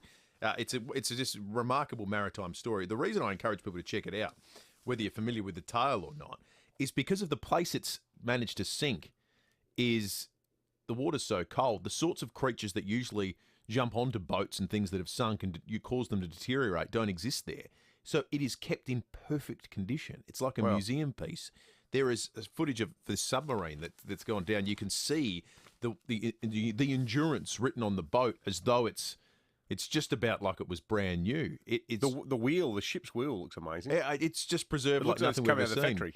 Here is historian Dan Snow speaking to the BBC. Unlike before when it dived into uncertainty, now it's diving to the wreck of endurance. We know that, and it carries a lot of expectations with it. They're usually pretty disappointing for lay people when you find these sorts of wreckages. There'll be bits of wood or timbers that have destroyed, and it's done it look like a boat any longer. This one does. This is largely intact. You can see where the sails have snapped, and you can see where the damage was done, but the entire hull of the ship is still intact. Really good text here from Rob about the Nick Champion situation. This is where the advertisers revealed this morning that he lives a nice breezy 30 kilometres away from his safe and far northern suburb seat of Taylor, choosing instead to live there in the rarefied air of North Adelaide. Rob writes, it's a safe seat, so either party doesn't put too much effort in these situations. They just parachute in the next person in line. And also, the voters in that seat, being so rusted on, they don't push back against being taken for granted. So there's no incentive for the parties to take the seat seriously, and the voters continually let them get away with it. Then each side gets what they deserve. I totally agree with Rob. One here from Peter about the young libs who we gave a bit of a spray at earlier. So you guys are saying that calling young guys girls is okay and normal. Doesn't this go totally against the way society is trying to move? And they even ran TV commercials on that basis. You Labor too are really out of touch, really. Yeah, on you, Pete. You probably missed the first 10 minutes of the show, which we devoted to the utter bagging of Nick Champion for having no regard whatsoever for the working class voters in his safe Labor seat. But, everyone's welcome to listen to our program, including, fully rusted on ideological tragics like you, mate. 18 minutes after 7. Let's check traffic. Get your tickets before midnight Friday for the Hospital Research Foundation Home Lottery's $2 million early bird prize. Thanks, boys. Cravers West got some maintenance works on the freeway down track near Waverley Ridge Road. One lane closed, speeds at 40 there. Theberton, look out for road plates causing a hazard. Port Road near George Street. That does get pretty slow throughout the morning. And at Beverley, got some gas main works kicking off soon. Grange Road near Holbrooks Road. Busy at the moment, Anzac Highway near Marion Road. And we've got a few cameras about too. Brody Road at Lonsdale and Grant Scully Road at Clarendon. A Porto's double Bondi burger is anything but average with 2 fresh grilled chicken breast fillets, lettuce, cheese, mayo, and a Porto's original chili sauce for just $9.95. Adelaide's most accurate traffic on 5AA. Labor's reckless spending spree is a big risk to your future and your hip pocket. Labor aren't being upfront about how they'll pay for billions of dollars of election announcements. And when Labor spends big, it's South Australians who always pay the bill. Why risk cuts to services and higher charges driving up your household bills? Why risk your future by going back to Labor? Authorised by S. Meldrum, Liberal Party of Australia, SA Division only.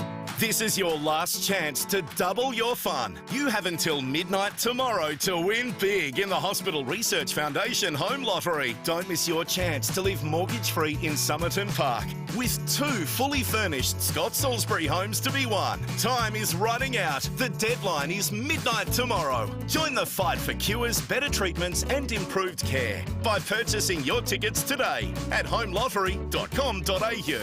Licence in 14133. I don't really like talking on radio, but I do like talking about our cows at the FIVEaa Milk Company. And I love helping support SA dairy farmers. They're a great bunch with beautiful families. They work day and night to produce the best milk in SA. So when you're in the supermarket, look for FIVEaa Milk Company. South Australian and proud of it.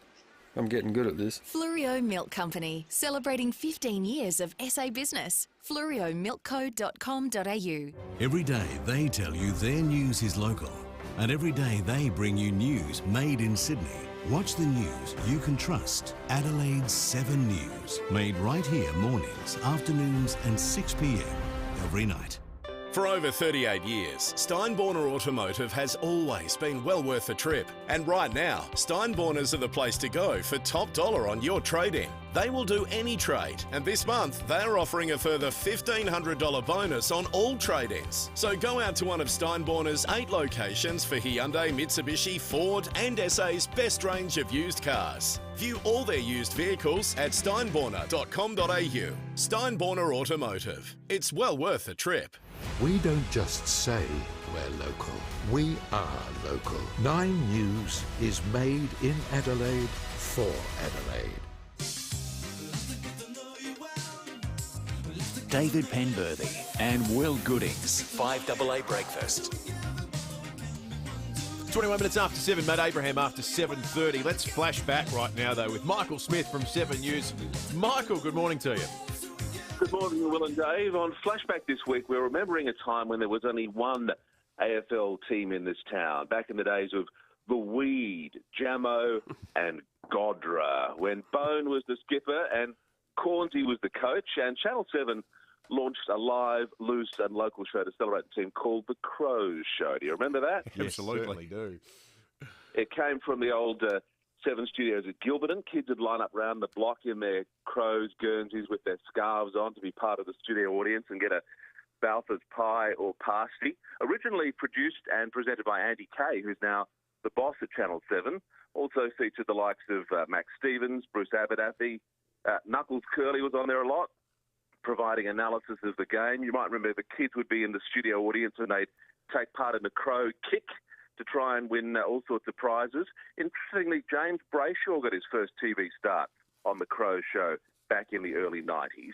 One of my favourite segments, though, was when young reporters got to interview their heroes. And I've unearthed an amazing interview with one of 5AA's favourite sons in Mark Bickley. Now, this is several years before he was the skipper, and he was interviewed by a young girl called Andrea Chamberlain. Have a listen to Andrea and Bix. Hi. How are you, Andrew? Good, thanks. How old are you? I'm currently 24 years of age. What is your ambition in football? To be a part of a premiership side playing for the Adelaide Camley Crows. Do you have any pets, and if so, what are they? Yes, I have 3 cats, and their names are Fletcher, Floyd and Wally. And who is your idol? I don't know if I have an idol. I think I respect 2 sportsmen a lot, and they are Steve Monaghetti and Greg Norman, because they're very good at sports that I struggle at. Oh, he doesn't sound many different, Bix, does he? No, sounds exactly the same. There you go, proof that dreams do come true. Of course, a few years later, he was the skipper. Yeah. Claimed a couple of premierships. I got to say, Michael, as a Crows supporter, it makes me sad though that the flashback segment, we have to go that far back in time. I mean, normally this segment we're talking about. Can you remember the days in 1863 when the first tram rolled along O'Connell Street? And can you remember the day in the 1990s when the Adelaide Crows were a good football club? And the other thing that interested me was one of the little kids was interviewing Sean Wren down at Footy Park, and he was saying how accommodating his employer had been in letting him get to training and stuff. A lot of the players had full-time jobs in those days. It's amazing. Things have changed incredibly. Cornsey was on breakfast radio when he was Crows coach. Yeah. He'd sit here for 3 hours doing the 5AA breakfast show, then he'd go and coach an AFL side. Must have made the sports segment odd. One of the things you forget about how big Tony Modra was back then, and Bruce Abernathy tells a great story. He used to go surfing with John Riddell and Mods, and they used to like to stop at Mount Compass to get a pie on the way back. But Abba said Mods could never go into the Mount Compass bakery because it would take an hour for him to get out because he was like multi-fans. So they'd make him sit in the back of the car, go inside and get him a pie and throw it to him in the back seat. Fantastic. Michael, good on you. Michael Smith from 7 News with his flashback segment. It's hard to... Younger people today don't have a sense of how famous Tony Modra was in that period in the mid-90s. Oh, it's just crazy. I reckon AFL footballers today would have no sense of how famous he was at that time. I think there are few people in South Australia that live in South Australia that have been as famous as he was in this town at that time. He's the world's most well-adjusted bloke, though. Not as skerrick of ego on him, and he's to this day like such a down-to-earth guy. I've seen him a few times because he's really good mates with Scotty Hodges. And it's total misconception that people have, Mods is the guy who almost, drove Scott out of the side. They're thick as thieves, those two. Get on like a house on fire. And, yeah, like not even remotely up himself, Mods, for the level of fame that he had. Hey, if you happen to be Andrea Chamberlain... Who asked the question? Who was interviewing Bix, give us a call. We'd love to know what you're up to now. Or if you're anyone who was on the Crow Show, one of the kids that got along and asked questions, did you line up? Were you there? We'd love to hear from you. 8223 0000 or text us on the Telstra Store Mount Barker text line. Let's keep the sporting chat going. Have a listen to a little bit of Rowie show from last night. Book your service online at North Point Toyota to win the cost back. It is the North Point way. Had AFL GM of Football Operations on to talk about some of the big issues in the game, including feedback that was abundant on Rowie's program around the crackdown on umpire dissent during the pre-season. Hi. How are you, Andrew? Oh, no, that's Andrea Chamberlain again. Here we go. Yeah, it was really, really positive overall. As you can imagine, I had a call from Melbourne pretty early the night after their game, or the morning after their game. But they were fantastic. They said, look, I'm glad it was a practice game. We've got a lot of work to do on it, even though we had umpires out to, I think, over 600 times to AFL clubs through the pre-season to make sure that the players, coaches were really clear on how the umpires were going to adjudicate, particularly holding the ball and time delay, but also the umpire respect and abuse piece. And I think everyone saw the reaction after that game. The players adjusted, as they always do, really quickly, and I thought the standard of footy was really good, and importantly that umpire respect piece is really important for us, given we're 6,000 umpires short at community level nationally. Opposite ends of the spectrum they seem to be at the moment, the AFL and the tennis authorities right around the world. Yeah, the AFL should give some free advice to the tennis authorities, because the AFL's got it right. I mean, we'll carp and moan about umpiring decisions, but no game without umpires. Yeah. 27 minutes after 7, 5AA News is on the way, and then shortly thereafter... Out of 10, every time. Right in some spin, Matt Abraham live in the flesh. Hey, it's Callum here. Whether you're buying your first Mazda, trading your old vehicle, or getting your car serviced, take it from me. You cannot go wrong with the team at Edwardstown Mazda. edwardstownmazda.com.au. It's gotta be. LMDD 207428. We lost Dad to prostate cancer. Breast cancer nearly took Mum away. My little brother is living with leukemia. My pa caught his bowel cancer early. Make your donation as personal as your story. You can target the cancer that's hurt you most with Cancer Council SA. Learn more or donate at cancersa.org.au. Were you lucky to get a Great State Experience voucher? Adelaide Sightseeing have fantastic tours that you can use your vouchers on. Experience SA's favourite wineries without the hassle of driving. Just relax and enjoy with Adelaide Sightseeing. Journey from the CBD to our iconic wine regions with a local driver as your guide. The McLaren Vale tour begins with refreshing morning tea before touring the Darrenberg Cube with a wine tasting and 2-course lunch. You'll also visit Beresford Wines for a beer, wine or gin tasting, and the fabulous Wirra Wirra. Oh, how good's that? What about this? You can do it up north as well in the beautiful Barossa, where the Barossa tour includes picturesque Pindari wines, a look at Maggie Beer's farm shop, where Will and I have been several times. We love catching up with Maggie.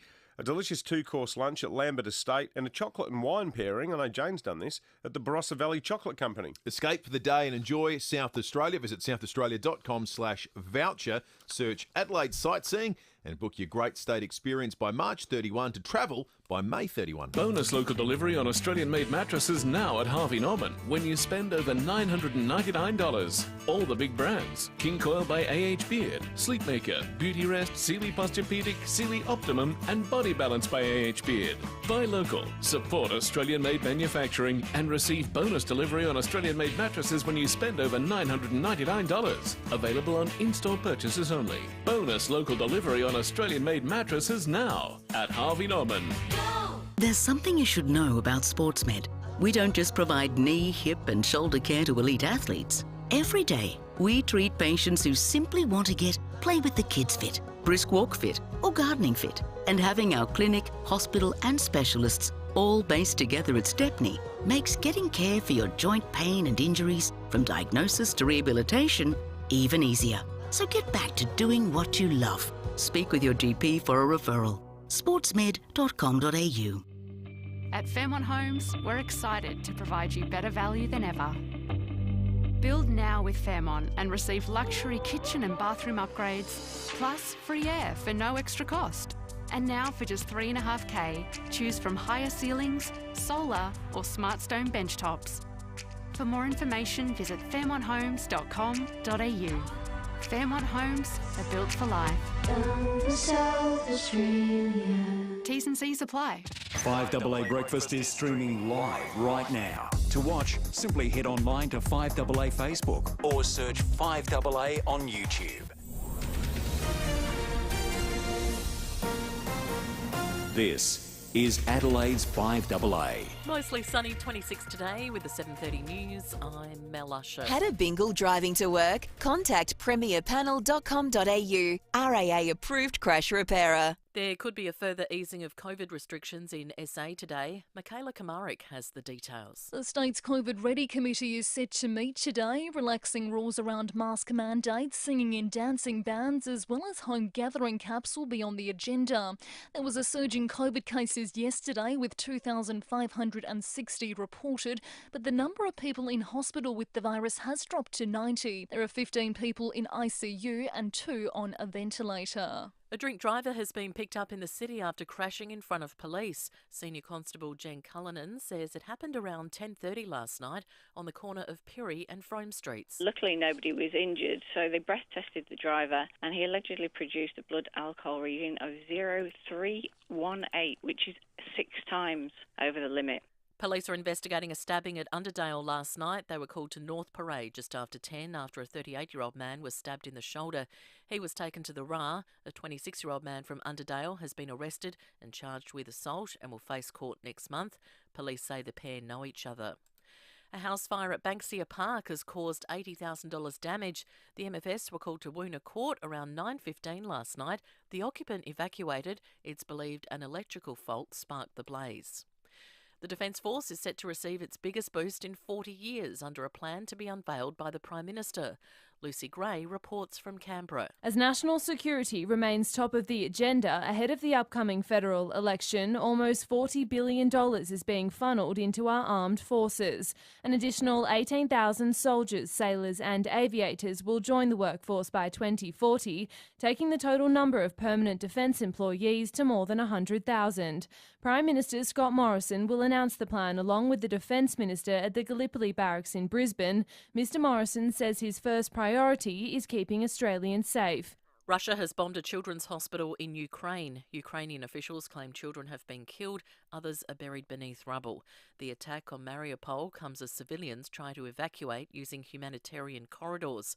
US Secretary of State Antony Blinken is condemning Russia for ignoring a ceasefire. Russia invaded Ukraine without justification. Russian forces now encircle multiple Ukrainian cities after having destroyed much of their critical infrastructure, leaving people without water, without electricity, without access to food and medicine. And Russia's relentless bombardment, including of civilians trying to flee, prevents people from safely escaping. And the Chernobyl nuclear plant has been knocked off the power grid. There are generators on site, but they only supply backup power for 48 hours. And Robbie Williams is heading down under to play a one-off show. He'll perform at Rod Laver Arena in Melbourne on April 30. Now turning to 5AA Sport. All new 2022 Mitsubishi Outlander with 10-year warranty. 10 years capped price servicing at Agostino Mitsubishi. And it's over to Tom Wren. Thank you, Mel. Let's start with footy. Port Adelaide captain Tom Jonas believes Sam Hayes is a big chance to make his debut for the club as early as next week. Scott Lycett is battling fitness ahead of the match. Jonas telling Rowie Hayes could play even if Lycett is available. Depending on what happens in the ruck department, I know Sam Hayes is very close to getting an opportunity. So Scooter's still our number one, and I'm certain he's fit. I don't know if they've discussed the two ruckman thing or not. To cricket and spin bowler Amanda Jade Wellington is enjoying her time in the Women's World Cup side after a near 3-year absence. She took a wicket in Australia's victory over Pakistan as part of a two-spinner approach alongside Alana King. Wellington says she's stoked to be playing for Australia again. To be honest, I didn't think I was going to be a part of the World Cup squad. But, yeah, I'm just thrilled to be here and part of the team, and to play a game just, means everything to me. To soccer now, and Melbourne City has jumped to the top of the A-League after a 3-1 win over MacArthur FC. Naboot back into the area, square ball, and easy as you like, Florent Veronghen. Audio there thanks to Channel 10. Two other games overnight with Wellington 3-2 winners over Newcastle, while Central Coast and Melbourne Victory drew 1-1. And in the European Champions League, it's entering the second half now with Manchester City and Sporting Lisbon still locked at 0-0, while Paris Saint-Germain is 1-0 up against Real Madrid. And that's the 5AA Sport. Now checking 5AA traffic. Get your tickets before midnight Friday for the Hospital Research Foundation Home Lottery's $2 million early bird prize. At Woodford, got a burst water main, Morialta Road near Stradbroke Road. Restrictions in place there. Beverley Gas Main Works, Grange Road near Holbrooks Road, one lane out of action. And Cravers West got some maintenance works on the freeway down track. It's near Waverley Ridge Road, one lane closed, speeds at 40. Got a camera this morning, Aldershot Road, Lonsdale. Right now at Amart Furniture, buy one, get one half price on a huge range of living and dining. Shop in-store or online with Amart Furniture today. Sale ends Tuesday. Adelaide's most accurate traffic on 5AA. Now the 5AA forecast. Make sure you and your car stay cool with aircon and cooling services. Call 1300 Automasters. Heading for a top of 26 for your Thursday. Mostly sunny tomorrow, 27 and 29 on Saturday. Right now it's 14 degrees. More news as it happens on 5AA. David Penberthy and Will Goodings. 5AA Breakfast. 23 minutes to 8. John Blake coming up before 8 o'clock. Then after 8 today, we'll be chatting with Professor Craig Williams, who's a pharmacy and biomedical sciences expert, but for our purposes, he's a mosquito virus expert from the University of South Australia. If you've got questions for him, fire them into us on the Telstra Storm at Barker text line. Then after 8:30, Jimmy Barnes will join us. He's playing a concert on election night down at Glenelg. It's what happens before the concert, though, that interests us for the next 15 minutes or so. There's Matt Abrahams in the 5AA Breakfast studio. Thanks to mighty helpful Mitre 10, your local Mitre 10, friendly service, expert advice, quality brands at great prices. Morning to you, Matt. Good morning, Will. Good morning, David. You ever been chased by a young Liberal, Matt?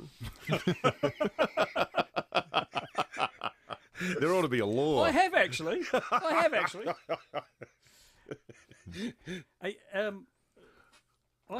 had a membership. I can't remember the story, but I was in the Tizer office, and this young Liberal came in to meet me, and he physically tried to grab them off me. It was like we had it was almost handbags at 60. No, not allowed to say that, but anyway, we sounds like Peter Malinowskis. It was the weirdest thing. But anyway, yes. So actually, I've been in a tussle with a young Liberal. Wow, scary. Yeah. Will got chased by a few. That was an occupational hazard in his former line of work. You what? Sorry? I said Will got chased by a few. That was an occupational hazard in his old line of work. Yeah. Oh dear. Not to know in the business of drumming up support back in those days. We feel like we're in the Friends Like These part of the campaign, though, Matt. Is the microphone on yet? Yeah. Sadly, yes. Yeah, sorry, we've been going for a little while. No, I thought at last, some spark in the Liberal campaign. You know, like they've done something interesting.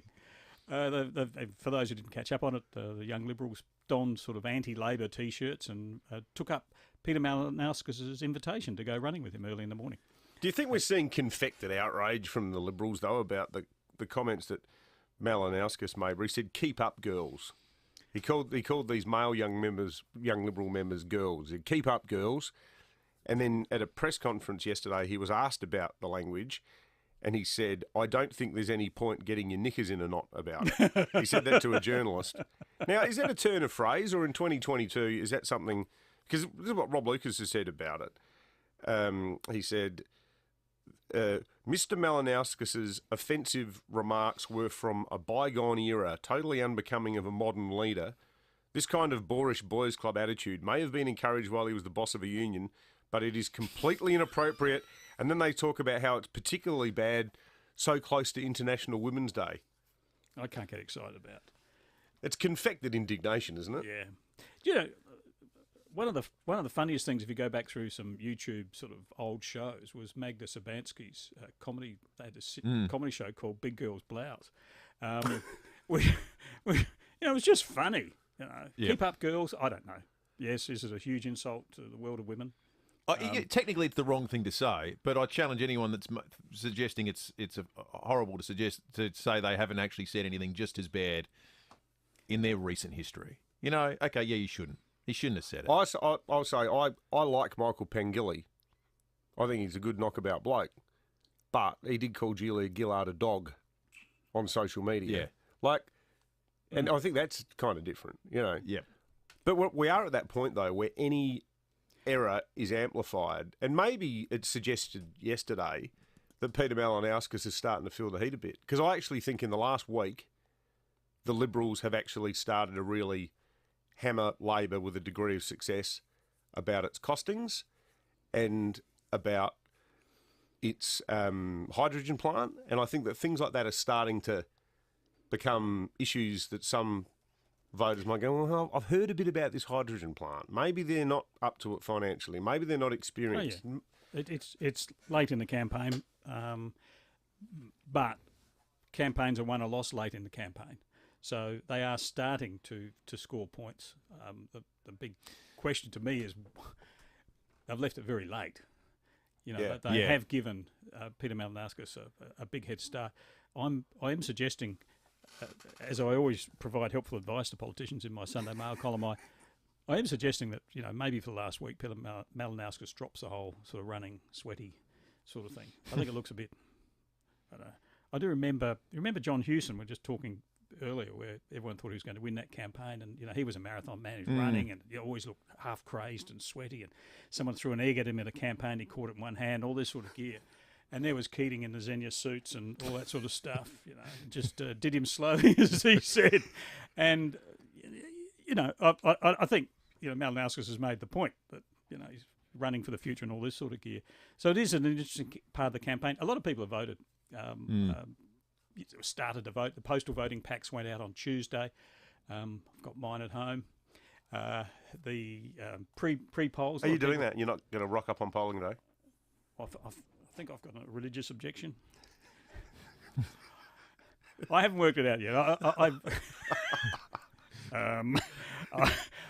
Which is one of the grounds. But I ordered them in case we had COVID. Thought that, whatever. So anyway, a lot of people would have. I haven't really. I'm not revealing what I'm doing there. But I did have yesterday the first time in this entire pandemic. I took a rapid antigen test because I had this weird headache, and I was around our daughter's place and got little grandkids there that can't be vaccinated because they're just 2 and 1. So I thought, there's a rat test, so I thought I'd give it a go. And the funny thing about rat tests, a negative rat test makes your headache go away. It's quite. I've been fine ever since. Yeah, they do have that. It's amazing what a pipe clean up the nose can do for a man. Right. That's very weird. So yesterday, there was.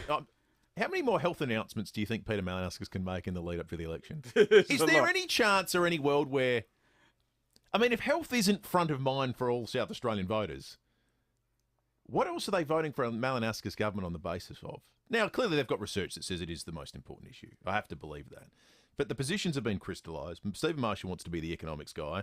Peter Malinauskas wants to be the health guy. Is there a danger all the eggs are in one basket? Is there a risk here for... Well, you probably can't put too many eggs in the health basket. And it does dovetail with a potent campaign being run by the Ambos. Organised by the same woman who did it for the Dan Andrews. And she did the Mediscare campaign for Bill Shorten. D. Madigan. Yeah. Ad guru. Yeah, and it is, that ad of Ash, the Ambo, it's not a whinging Wendy ad. Like, there's an Ambo talking to you. It's pretty arresting and very, very effective. And it's hard to see how the Liberals have neutralised that or tried to neutralise it. But they haven't. But we've often talked about in this segment. We get to the finer point of the end of the campaign. People start going, they start imagining what would a Malinauskas government actually be? What does that really look like, as opposed to just a nice alternative? Because Marshall's giving me the irrits. What do I know about it? All right, well, there's going to be a hospital at Mount Barker. There's lots of money for Ambos. Excellent. What else? What does it actually look like? What's it going to mean for my business? What's it going to mean for... And they're the harder questions that benefit the incumbents. Yeah. Yeah. Hey, Paul Starrick did a big sit-down with the Premier in the Advertiser, Matt. and it had what you regarded as an interesting admission by the Premier in it.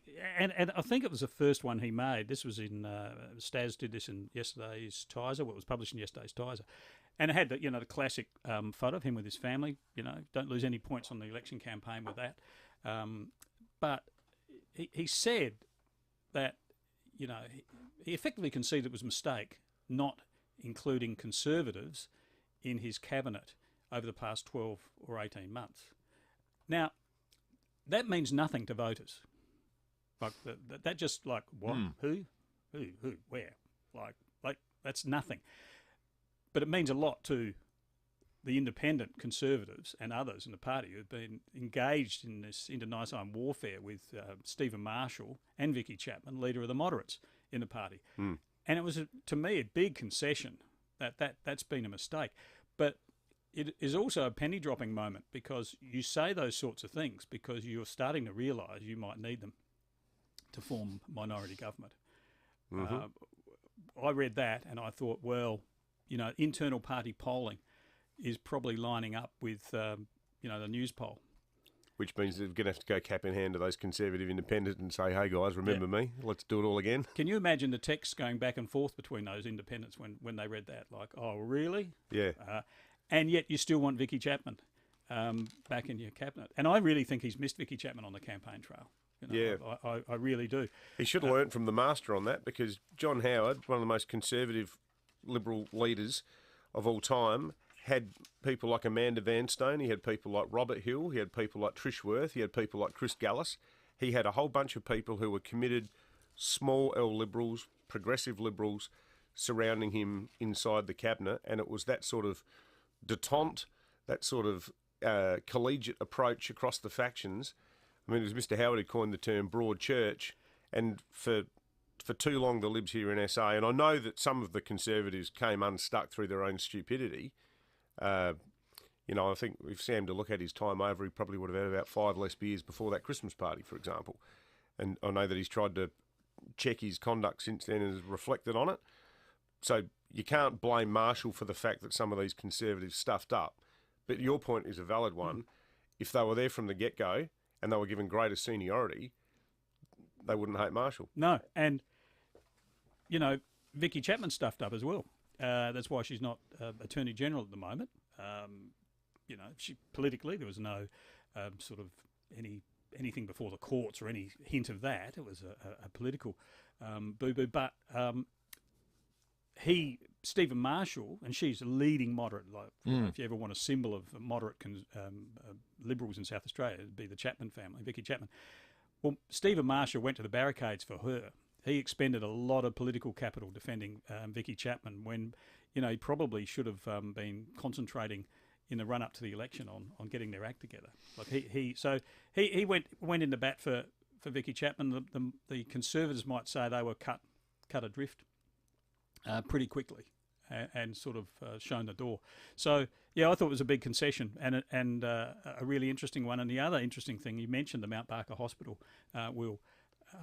Peter Malinauskas, I think, is spending more time than Stephen Marshall campaigning in regional seats. He's been down to Mount Gambier, for instance, making announcements there. A new hospital for Mount Barker is on the cards. Now, that's in the seat of Carville, which is held by an independent, the Speaker. There's Mount Gambier, held by independent. So he also maybe is saying, "Oh, this could be close, and I'm going to need these people, and I don't want to put the pizza on the table on election night. I'd rather get it out beforehand." Well, you need to give these independents that are in places that might typically lean a little bit more conservative something to hold on to and say, "Well, look, they're building a hospital. I need to look after my constituents." If that's the way you ultimately decide to go, exactly. So it's a clever bit of politics. It is, but both leaders probably hedging their bets big time now. As we head into the final week. Just quickly, I want to read this text out because someone's given us a whack, and it may be a whack that some people think we deserve. I'm a 36-year-old woman. I've had a lifetime of listening to men call other men girls or ladies as an insult. I'm sick of hearing this garbage, and I don't want my daughters growing up listening to it either. We need men like Rob Lucas in the public eye calling it out, and he should not be criticised for it or told he's confecting outrage, especially by 3 men. Yes. There you go. Whack. Well, fair enough. I will say, though, that one way of showing you support women is by having women in your party, elected in your party, electing them in safe seats and having them in your cabinet. The Liberal Party is lacking on that front big time. Yeah. All right. Let's get to some spin. Out of 10, every time. Incredible scenes from the floods in Queensland and New South Wales. The federal government's under pressure for not declaring a state of emergency. I mean, if you see cows being washed, an entire dairy herd of cows being washed away to their death, I don't really think you need much more proof that it's emergency. But this is our Deputy Prime Minister, Barnaby Joyce's take on why the federal government didn't act sooner. Well, I know the people on the ground would be incredibly upset. They'd be very angry. They'd be frightened. They'd be very apprehensive about the future. A national emergency, one of the biggest parts of it is to get through the bureaucratic process in a more efficient way. The resources, of course, have been going into these areas, but to get through the bureaucratic process, as the bureaucratic process becomes more pronounced in what we have to do as we go forward, then I think that it's going to assist us a lot from here. I grant that if people say, well, it should have happened last week, well, if we made that mistake, we made that mistake, and we're sorry for it. What? Hello? It's like some random word generator. Wakey out there. What was that? I don't know. It's a bureaucratic process. 9 out of 10 for spin. Yeah. Feels right. Great to be in, Matt. Short explanation for that sentence is Bundy and Coke, isn't it? Crikey. Your local Mitre 10, friendly service, expert advice, quality brands at great prices. That's mighty helpful, Mitre 10. Time to check traffic. Get your tickets before midnight Friday for the Hospital Research Foundation Home Lottery's $2 million early bird prize. Thanks, Will. Woodford got a burst water main, Morialta Road near Stradbroke Road. Restrictions in place there. Crafers West got some maintenance works on the freeway down track near Waverley Ridge Road. Got one lane closed, speeds at 40. Could be a good idea to leave early if you're heading that way. Beverley got some gas main works kicking off soon, Grange Road near Holbrooks Road. Save up to $200 off guided experiences with your Great State Experiences voucher. Details at southaustralia.com/voucher. T's and C's apply. Licence number SAT 22125. Adelaide's most accurate traffic on 5AA. Hello, I'm Lynn Andrews. For over 50 years, we have specialised in commercial and residential property management. But above all, we specialise in people, helping to make life easy for property investors and the tenants of their properties. Everyone is treated with integrity and respect. That's the Lynn Andrews way. For commercial and residential property management, we are here to help. Visit lynnandrews.com.au.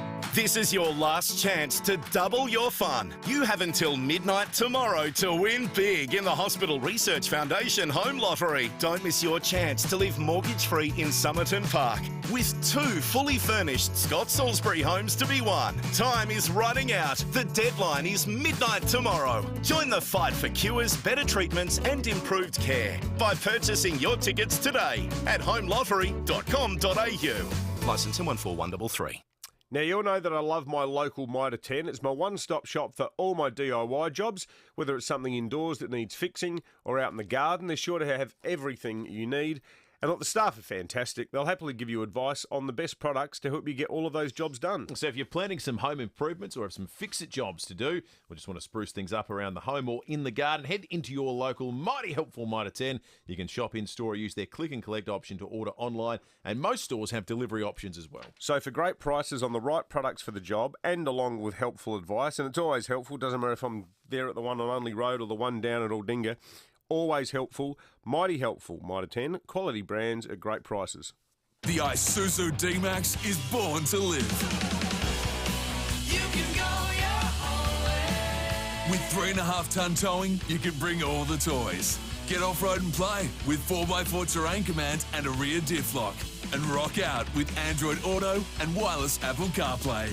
Plus, with a 5-star ANCAP safety rating, the 3-litre turbo diesel Isuzu D-Max is born to live. Search Isuzu D-Max. 5AA Breakfast is streaming live right now. To watch, simply head online to FIVEaa Facebook or search FIVEaa on YouTube. David Penberthy and Will Goodings. FIVEaa Breakfast.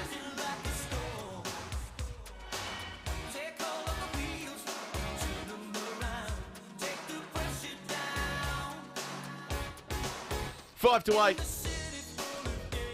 Thursday, 5 to 8. Not far away from the long weekend, and the sun is shining as well. Jessica Braithwaite for 9 News is on the line. It's all good news, Jessica, isn't it?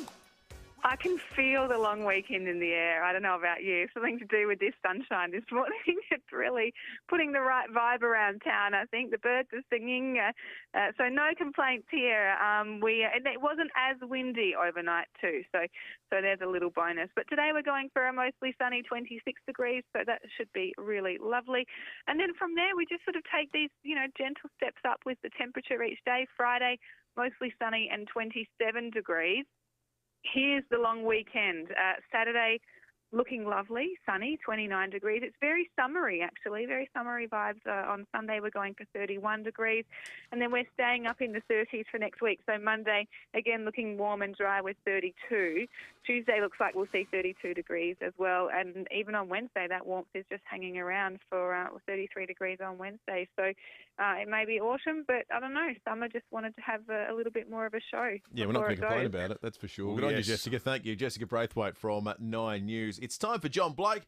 Thanks to Aussie Fast Transport Solutions, interstate freight distribution, warehousing and local Adelaide couriers. Call Aussie Fast 13 13 64. Children's Book Time with Lester and Stephen. Hello, girls and boys. Hello.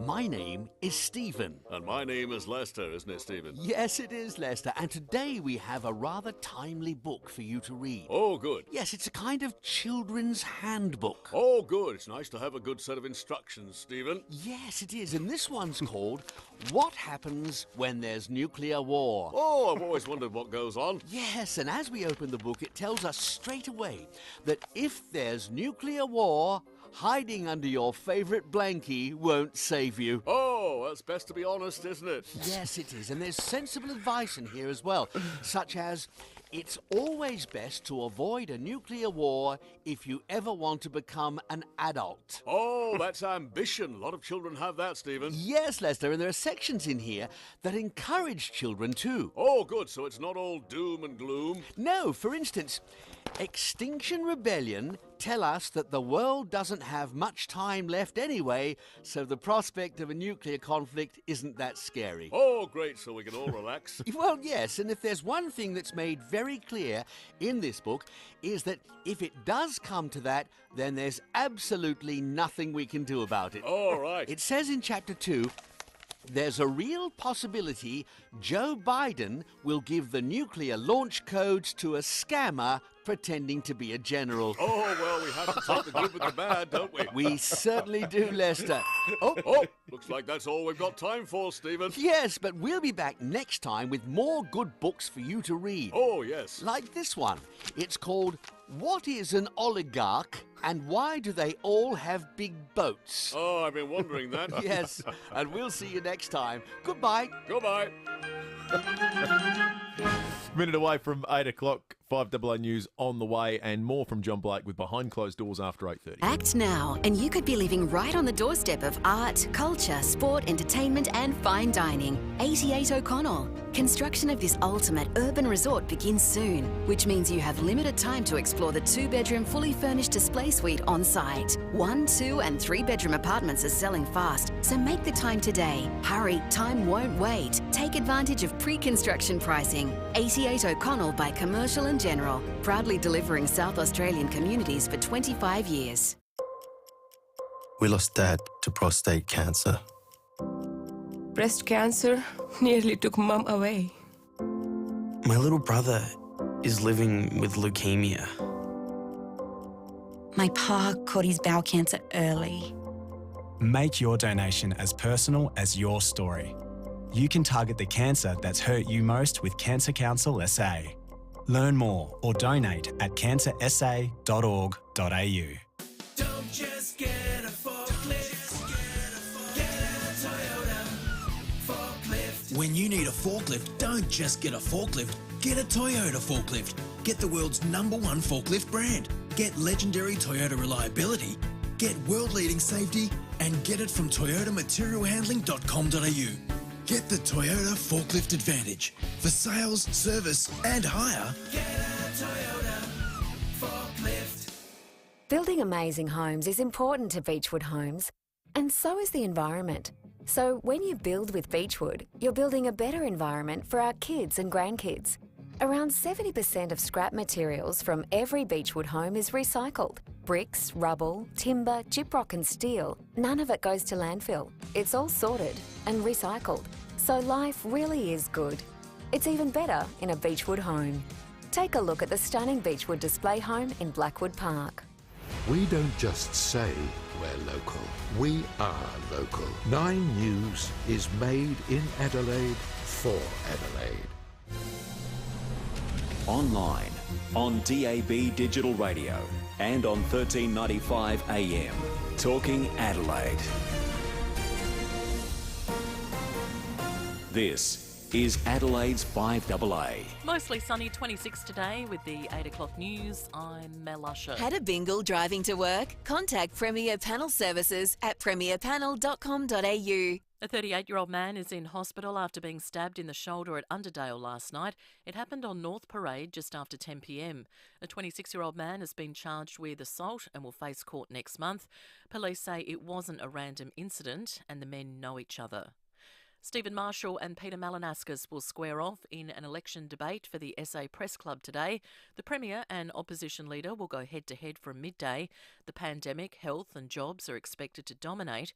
It's the only debate before we head to the polls on March 19. The state's COVID-ready committee will meet today to discuss a further easing of restrictions. Mask mandates, singing and dancing bans and caps on home gatherings will be on the agenda. There was a surge in local COVID cases yesterday, with over 2,500 reported. Protecting national security is at the forefront of an almost $40 billion defence boost. Under the plan, the ADF workforce will grow by more than 18,000 soldiers, sailors and aviators by 2040. The expanded workforce will be tasked with new capabilities, including nuclear-powered submarines and cyber systems. Federal Treasurer Josh Frydenberg has told Today it'll help tackle international uncertainty. Well, this is about Australia ensuring that we have the access to technology, that we have the access to defence equipment and that we have the sufficient number of defence personnel to protect and advance our national interest. Ukraine says a maternity ward and a children's ward have been destroyed in a Russian airstrike on a hospital in the besieged city of Mariupol.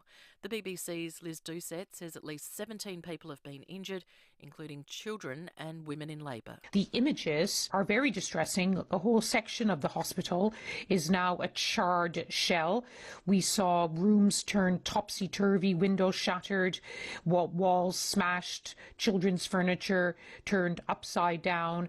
If it was a deliberate strike, that is a war crime. There are renewed concerns about the Chernobyl nuclear power plant. That has been knocked off the grid. A date has been set for Shane Warne's state funeral in Melbourne. Gail Watson has the details. The state memorial service for cricket great Shane Warne will be held on Wednesday, March 30th at the MCG. It will be held in the evening with the time yet to be confirmed. Members of the public will be able to attend. Information about how to secure tickets will be made available closer to the date. The service will also be live streamed. There's been a major discovery off the coast of Antarctica. Explorer Ernest Shackleton's ship Endurance has been found more than a century after it sank. Submersible drones locating the wreck 3 kilometres down. TV historian Dan Snow, who was on the expedition to find the ship, has told the BBC it's in astonishing condition. It looks like a ghost ship. There's several reasons for that. One, it's very, very cold down there. It's below zero down there. And in the Antarctic, there are no wood-eating microorganisms has evolved. There's no wood in the Antarctic, so therefore there's no wood-eating tiny animals there. Now turning to 5AA Sport. All new 2022 Mitsubishi Outlander with 10-year warranty. 10 years capped price servicing at Agostino Mitsubishi. Here's Tom Wren. Thank you, Mel. The next AFLW season will reportedly run from August to November this year. The Age is reporting the AFL Commission has provisionally approved the change. It comes after players expressed concerns over playing in the summer due to the heat. Well, the AFL says the Tasmanian team is affordable for the competition despite 2 years interrupted by the pandemic. Clubs will vote on a 19th licence later this year as the Commission works through the logistics of a new team. Chair Richard Goyder was quick to rule out a 20th side. He says affordability isn't an issue. We want to make sure if we do something there that it is going to make financial sense as well as a whole lot of other things. 3 games in the A-League overnight with Melbourne City 3-1 winners over Macarthur. Wellington jumped into the top 6 with a 3-2 win over Newcastle, while Central Coast and Melbourne Victory shared the points in a 1-1 draw. Meantime, in European Champions League action, there's about 15 minutes to play with Manchester City and Sporting Lisbon still locked at 0-0, while Real Madrid and Paris Saint-Germain are all square at 1-1. Briefly elsewhere, former Wallabies coach Michael Cheika has reportedly agreed to lead Argentina to next year's Rugby World Cup, just 2 years after promising never to coach against Australia. And Kevin Magnussen has returned to Haas for the upcoming Formula One season. The Danish driver, who was dumped at the end of 2020, replaces Nikita Mazepin. And that's the 5AA Sport. Now checking 5AA traffic. Get your tickets before midnight Friday for the Hospital Research Foundation Home Lottery's $2 million early bird prize. At Martin, look out for a broken down truck on Paynham Road near Portrush Road, causing a few delays there. Woodford got a burst water main, Murray Alta Road near Stradbroke Road, restrictions in place. Beverley, gas main works kicking off soon, Grange Road near Holbrooks Road. That's heading outbound, one lane closed. And we're busy at the moment, Grand Junction Road, Prospect Road to Churchill Road. Cameras, Horrocks Highway, Roseworthy, Old South Road, Old Ranella. Priceline Pharmacy's 3-day sale is on now with half-price makeup, plus save 40% on selected skincare. Hurry, ends today. Terms and conditions apply. Adelaide's most accurate traffic on 5AA. Now the 5AA forecast. Switch and save on your car service and repairs. Call 1300 Automasters. 26 today and mostly sunny tomorrow 27 and sunny and 29 on Saturday. Right now it's 15 degrees. More news as it happens on 5AA. David Penberthy and Will Goodings. 5AA Breakfast. 7 minutes after 8, we're going to be chatting very shortly with Professor Craig Williams from University of South Australia, who, for the purpose of this conversation, is an expert in the area of mosquito-borne viruses. And there's a lot of concern about this Japanese encephalitis at the moment. So if you've got a question about it, fire it through on the Telstra Storm Out Barker text line. We'll put all those questions to the expert in the next 10 minutes or so. So stick around for that. 8223 0000 is the number. And then after 8:30 today, Jimmy Barnes will be on the program. Oh, yes. He is playing a concert on election night. It'll be a distraction from what's transpired on election day. And it will actually, too, mark the end of our election wraps. SA decides. Election at 8. Well, let's start with what's actually been and turned out to be the big conversation point of the morning. The Peter Malinowskis, Can You Keep Up Girls slur that we got a lot of texts about, and a lot of women, rightly so, have said, you guys got to treat this one with a bit more serious. It's not an appropriate thing to say. People saying it who are big fans of Peter Malinowskis say too, look, when you make a mistake, it needs to be called out. Here is Peter Malinowskis addressing the moment. There was a bit of banter going back and forth, and it was all very light-hearted. If there was a quip that was out of place, then that should have happened, and I should apologise for that. But look, I've got to say, it was all pretty good fun. See, I reckon the explanation for this, and a lot of women regard it as what you could call casual sexism, and we got a lot of texts along those lines, and this isn't a sort of attempt to get the bloke off the hook. I reckon it reflects 20 years of playing footy for the Blacks, the Adelaide Uni Football Club, because it's kind of a footy thing to say, and a lot of blokes, and guilty as charged, we're two blokes sitting here in a studio talking about this issue. Yep. Guys say things like, you Sheila, come on, you Sheila, you girl, and they are actually, if you stand back and think about it, take it out of the political setting, and I stand by my remarks about the Libs just trying to make this sound like the most egregious sexist slur in the history of the English language. Like, they are beating it up for all it's worth, but it's still a stuff up that he said it. It is a stuff up, and it goes to the. I mean, people have made the point too. about imagine if it was ScoMo who did this. I mean, you think about it'd be the end of the world. If Tony ScoMo Abbott was on Talkback Radio on 2GB in Sydney years ago when he was Prime Minister, and I think it was quite a hilarious phone call where an elderly lady rang 2GB and said she was so poor on account of the government's industrial policies that she had no choice but to get a job working on a sex line, doing, and he raised the steamy eyebrow. phone chat. And, yeah, he raised one eyebrow. I think he was being interviewed by Ben Fordham and had a smirk on his face. Now, my instinctive reaction was that what Abbott did was a very human thing because it was quite a comical situation. The idea that the only thing you can do as a 67-year-old woman down on your luck financially is work on a sex line is, I think, funny. Tony Abbott thought it was funny too. The Twitterati, all the usual lefties, they were up him for the rent, and it was held up as an example of his misogyny. Well, you could say the same thing about this if you wanted to go down that path in relation to what Peter Malinowski said. There's a good text from Stacey that's just come through on the Telstra Storm Barker text line saying she wouldn't accept her son saying it, and I think that's the important point. Yeah. The important point about all these things, and the people sometimes go, men especially, let's be honest, men will say, "Oh, this is all a bit tedious." It is ignoring the fact that all these slights, it's the sum of all these slights that causes the issue. Yeah. It's the million little comments that get dismissed as, didn't mean anything by it. But in toto, what does that mean? Well, it validates a sense that women are sort of weak. Lesser. Yeah, it does. That's right. It was wrong. It's a mistake. And it's been a big topic on the Telstra Storm Barker text line this morning. One thing we talked about with Matt Abraham just after 7:30 this morning was about the Mount Barker Hospital proposal in the seat of Carville, Dan Cregan's seat, which is just intriguing politics from a number of perspectives. It's Labor continuing to say, hey, we're about health and nothing but the health, which as someone texted us in saying, that might be a weakness given transforming health is one of the sort of holdovers from the Labor era past, and maybe there's the strong correlation with health and positivity that they expect. But clever politics, because of course Dan Cregan may well be one of the independents that ultimately decides who does form government, makes life a lot easier for him if he can say, well, hey, this is a simple vote for me. I want to look after my electorate. And on one party was giving us a hospital and one wasn't. And of all the former Liberals, Dan Cregan's vote is the most up for grabs. Absolutely. Here is Dan Cregan speaking yesterday. Been calling for this scale of investment for a long time now, and the government must match this commitment. They cannot run a credible campaign in my seat without matching this commitment. My natural instinct is to support the government, but the government must support my growing community. So that'll be an interesting one to watch.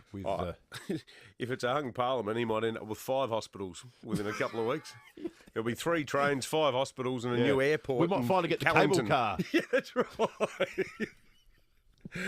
It's going to be the most affluent, infrastructure-wise seat in the Southern Hemisphere. It's a bit of a watch this space ring for the last 2 weeks as the data comes in for both parties, and they start to get a sense of how tight this is going to be and how reliant on the independents they might be. There'll be an 8-lane road running all the way from the Guzman y Gomez opposite the Mount Barker Library up to the turn-off onto the southeastern freeway. Are we going to see something built in Waite, in Mount Gambier? Waite. Might get its own World Trade Centre. Who knows? The mind boggles. I think it's all on the table. Plans for the new Mitcham Library include a day spa, a 6-star hotel. They might get the thing moved from the Barossa down there. That could be popular. It's quite possible. Now, we want to leave a little bit of time to catch up with the professor to talk about this mosquito-borne disease, Japanese encephalitis. So we're going to devote a fair bit of time to that in the next 15 minutes. If you've got a question, 8223 0000 is the number. You can text to on the Telstra Storm Barker text line. Big story. Sorry, Josh from St Peters has just texted in, hey guys, I got in trouble last night. My wife asked me to take us somewhere expensive. We got dressed up, got in the car, and I drove to BP around the corner where petrol's $3 a litre. It is. It is extraordinary. Susan said, "Oh no, petrol in the US has rocketed to $1.18 per litre. Poor people and their gas guzzlers." Yeah, it is, relatively speaking, in the US, it's as big a story as it is here, but they're just coming from such a low base with regard to petrol. I did overhear a conversation in a when I was filling up this morning at a petrol station where someone says to the guy working behind the counter, "Well, it's a pretty good time if you're in the market for a V8 right now." I think you might be right. They suddenly not the most economical to be driving around. I was so stunned yesterday when I filled up that I took a photograph of it. $120.60 for 54.35 litres of fuel. $120. It is extraordinary. Speaking of funding, money's going up. There's going to be a big defence announcement today federally. A heap of new money for the ADF in a couple of areas. One you'd expect, staffing the nuclear submarines is going to require a whole new workforce, but there's also a lot that's going to be invested, tens of billions of dollars in cyber warfare as well. Here is the Federal Treasurer, Josh Frydenberg, on Today. Well, this is about Australia ensuring that we have the access to technology, that we have the access to defence equipment, and that we have the sufficient number of defence personnel to protect and advance our national interest.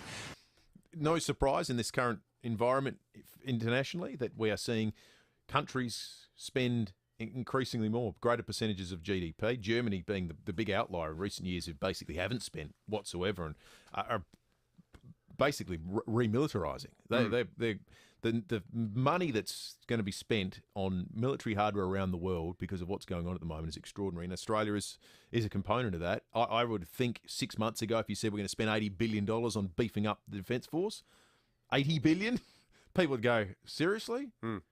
We've lost a bit of track of what $1 billion is over the course of the pandemic, but right now, this won't be an issue. I can't imagine anyone's going to raise an eyebrow at it. Yeah. No, absolutely. All right, let's check traffic, and then when we return, we'll talk about this Japanese encephalitis. The traffic is brought to us by a little reminder here from the excellent Hospital Research Foundation Home Lottery. You can get your tickets before midnight Friday. If you do, you're in the running to win the $2 million early bird prize.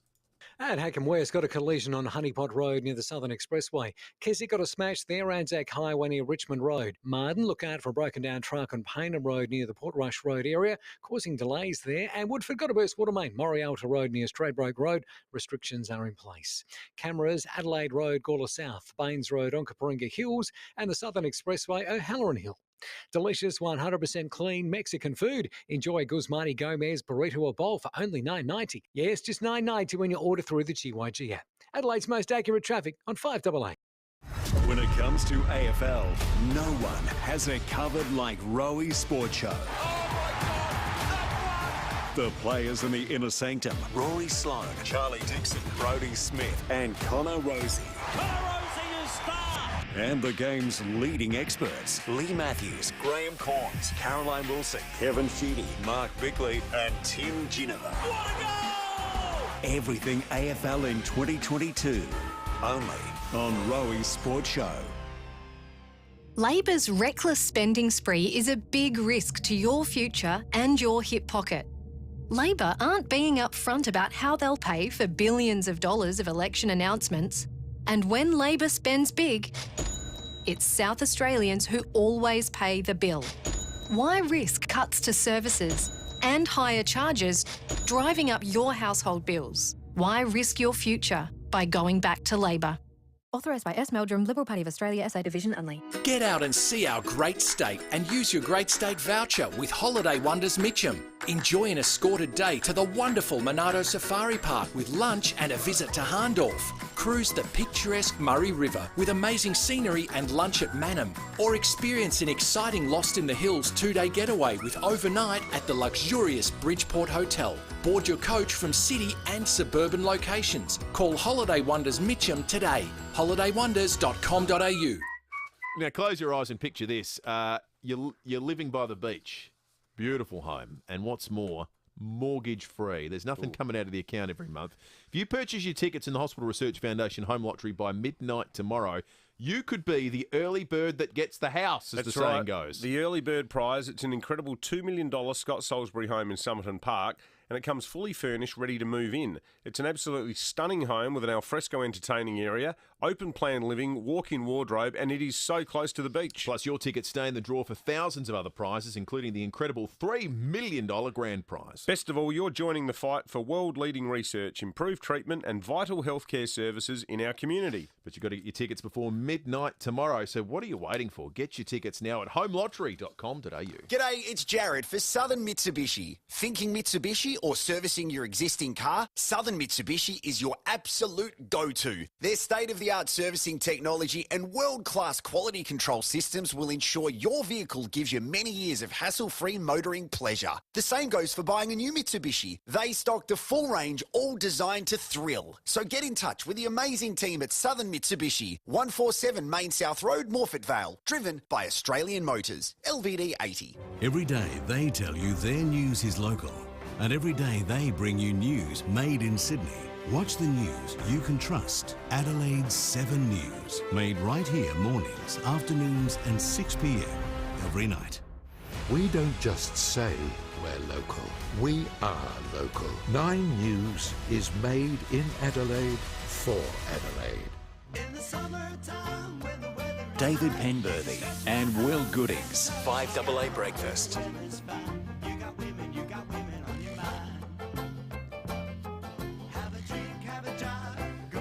21 minutes after 8. Whenever an SA Health media release comes out, this, I don't know, my hairs stand on end. We've been conditioned to fear these things in recent times. I want to get a sense of how concerned we should be about Japanese encephalitis. A warning has come out from SA Health to avoid exposure to mosquitoes following the, this is like yesterday, first confirmed locally acquired detection of Japanese encephalitis in the state. Professor Craig Williams from the University of South Australia is an expert in this area and joins us now. Professor, good morning to you. Good morning. So, Professor, this has already been a tragic development here in South Australia. 10 people have had to go to hospital. 7 of them are still there, and 1 person has sadly died from encephalitis. Can you tell us a bit about what encephalitis actually is? Yeah, sure. Look, and it is tragic. And whilst the numbers do seem small compared with what we're sort of punch-drunk from hearing about with regards to COVID and other things, they are tragedies. Encephalitis broadly is inflammation of the central nervous system and the brain, so that's the brain and spinal cord. Some viruses and bacteria can make their way into the central nervous system, and when you get inflammation in a very enclosed space like that, which doesn't actually have much sort of immune protection of its own, you can damage those nerve tissues, might be brain or parts of the brain and spinal cord, and those tissues don't repair themselves, and so that's why if people do develop diseases like that, they can be really dire outcomes. Are there particular groups of people who are more vulnerable to the worst impact of the virus? Look, I don't believe so. I've heard of just my particular expertise is around mosquito-borne encephalitis. My understanding is that kids can get it, teenagers, older people. It doesn't discriminate particularly, to my knowledge. That said, you can get different serotypes, and I know that's the word now that the public is familiar with, these different sort of variants of virus that can do little different things and behave different ways. But generally speaking, everyone is vulnerable to this, who actually acquires it and develops the disease. So what do we know about the way this virus travels? When it does pop up in an area, does it bed in and does it last for a long period of time, or can these outbreaks be controlled pretty easily? Well, yeah, interesting two-part question, because these viruses move around principally in wildlife. So these mosquito-borne encephalitis diseases, and we do have like a native one, Murray Valley encephalitis, people may have heard of. We've had big outbreaks of that in the past, but only every sort of 10, 20 years or so. Then we've got this Japanese encephalitis, which is blown in. It's thought to come in on migratory birds. So a lot of birds will make their way from Southeast Asia into Australia, and that's part of their normal migration. And when you've got really wet inland conditions like we have in Australia after 2 La Nina summers, those birds are able to establish themselves, move very freely through inland Australia, and then infect the local mosquitoes. Now, the second part is about how long it beds in as such. look, if we consider the similar case of Murray Valley encephalitis, which we sometimes get in southern Australia, it's normally in northern Australia, but then periodically we'll get it in the south. That tends to sort of come and go. So the best guess at the stage is that the Japanese encephalitis, we'll see some activity now in southern Australia, and it's tragic. But provided things dry out, there's no guarantee that next mosquito season it'll be around. It may be, but if things dry out, it could kind of recede, if you like, to the north. Controlling it, well, our ability to actually control these things is a bit limited. People say, well, we can spray mosquitoes and kill them. But these sort of diseases are spread over very wide areas by, birds that are very mobile, move around, and often in areas which is difficult to do broad-scale mosquito control. We've had questions from listeners, Professor Williams, asking if there are specific areas where this is worse. I note that the SA Health press release yesterday mentioned the River Murray as being an area, and obviously it's a vast area all the way from down Wellington Way right up to the Victorian border. But are there any? Is it just a question of like wherever there's fresh water you need to be particularly careful? Look, in broad terms, if I might reverse that slightly and say, look, if you're in the city, if you're in the built-up areas, and if you're getting bitten by mosquitoes in Adelaide, that's not necessarily a really high risk situation. That's probably quite low risk. If you're out anywhere else, basically regional, people often point the finger at the Murray Valley. Fair enough, but you might be up west or in the central districts or in the mid-north. I'd avoid getting bitten by mosquitoes there too. Reality is, we don't actually have the data to pinpoint precise areas. I think it's wise, and it's a good health advice, is look, if you're outdoors, if you're travelling, try to not get bitten by mosquitoes. You can actually protect yourself pretty effectively, and you won't get this virus. And that said, whilst these cases are tragic, every single one is a tragedy. For every one of these clinical cases that turn up into hospital, there might be hundreds or even thousands of subclinical infections which don't have any effect. So people protect themselves, you can be okay. And generally, if you're leaving the city and you're doing anything outdoors and there's mosquitoes, just wear repellent and you can protect yourself. Yeah, good advice. Professor Craig Williams from UniSA, thanks very much for joining us this morning with that great explanation. Makes you think about people in Africa and people in the developing world, Asia, a lot of parts of Asia and the Pacific who've had to deal with malaria. Oh, yeah, well.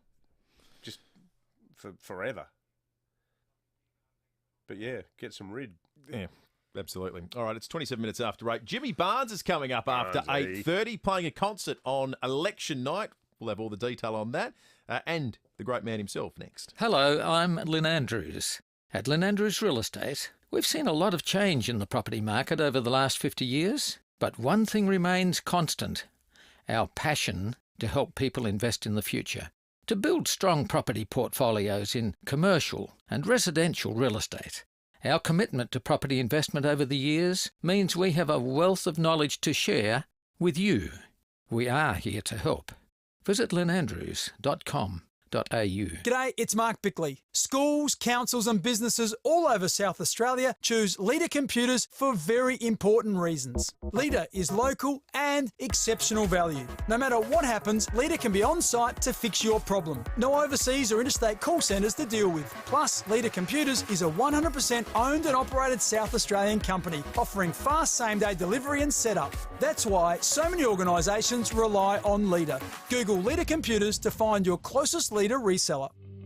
At Fairmont Homes, we're excited to provide you better value than ever. Build now with Fairmont and receive luxury kitchen and bathroom upgrades, plus free air for no extra cost. And now for just $3.5K, choose from higher ceilings, solar or SmartStone bench tops. For more information, visit fairmonthomes.com.au. Fairmont Homes are built for life. Down South Australia. T's and C's apply. For over 38 years, Steinborner Automotive has always been well worth a trip. And right now, Steinborners are the place to go for top dollar on your trade-in. They will do any trade, and this month they are offering a further $1,500 bonus on all trade-ins. So go out to one of Steinborner's 8 locations for Hyundai, Mitsubishi, Ford and SA's best range of used cars. View all their used vehicles at steinborner.com.au. Steinborner Automotive. It's well worth a trip. Good schnitzels are everywhere, but it's hard to find a schnitzel so big, crunchy and tasty. Survivors have warned, whatever you do, don't eat the day before. St Kilda Beach Hotel schnitzels are cut by the resident butcher. They're rolled in the crispiest crumbs, then deep fried to perfection, all in-house. Take the kids to St Kilda Playground, then cross the road to the St Kilda Hotel for the schnitzel of a lifetime. There's a table waiting for you at the St Kilda Beach Hotel. How do you know if the milk you're buying is local? Easy. Just look for 3 words. FIVEaa Milk Company. If the bottle you pick up has those 3 words on it, FIVEaa Milk Company, it's guaranteed to be local. It's guaranteed to be fresh too. And the big plus, you're supporting SA dairy farmers, and for that, we're forever grateful. 3 words. FIVEaa Milk Company. South Australian and proud of it. 5AA Breakfast is streaming live right now. To watch, simply head online to 5AA Facebook or search 5AA on YouTube. This is Adelaide's 5AA. Mostly sunny, 26 today with the 8:30 news. I'm Mel Usher. Had a bingle driving to work? Contact premierpanel.com.au. RAA approved crash repairer. Police say a stabbing on North Parade at Underdale last night was not a random incident. A 38-year-old man is in hospital with a stab wound to the shoulder. A 26-year-old man has been arrested and charged with assault. Police say the pair know each other. They're investigating what sparked the incident.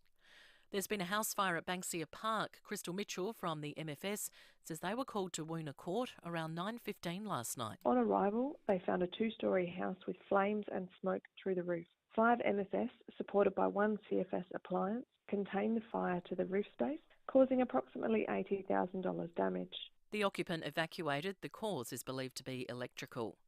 Prince Alfred College is breaking with tradition to welcome its first trans student. Alice, a male who's transitioned, will complete Year 12 at the Adelaide School this year. A special uniform is being designed for her. A children's and maternity hospital has been destroyed by Russian airstrikes in the Ukrainian city of Mariupol.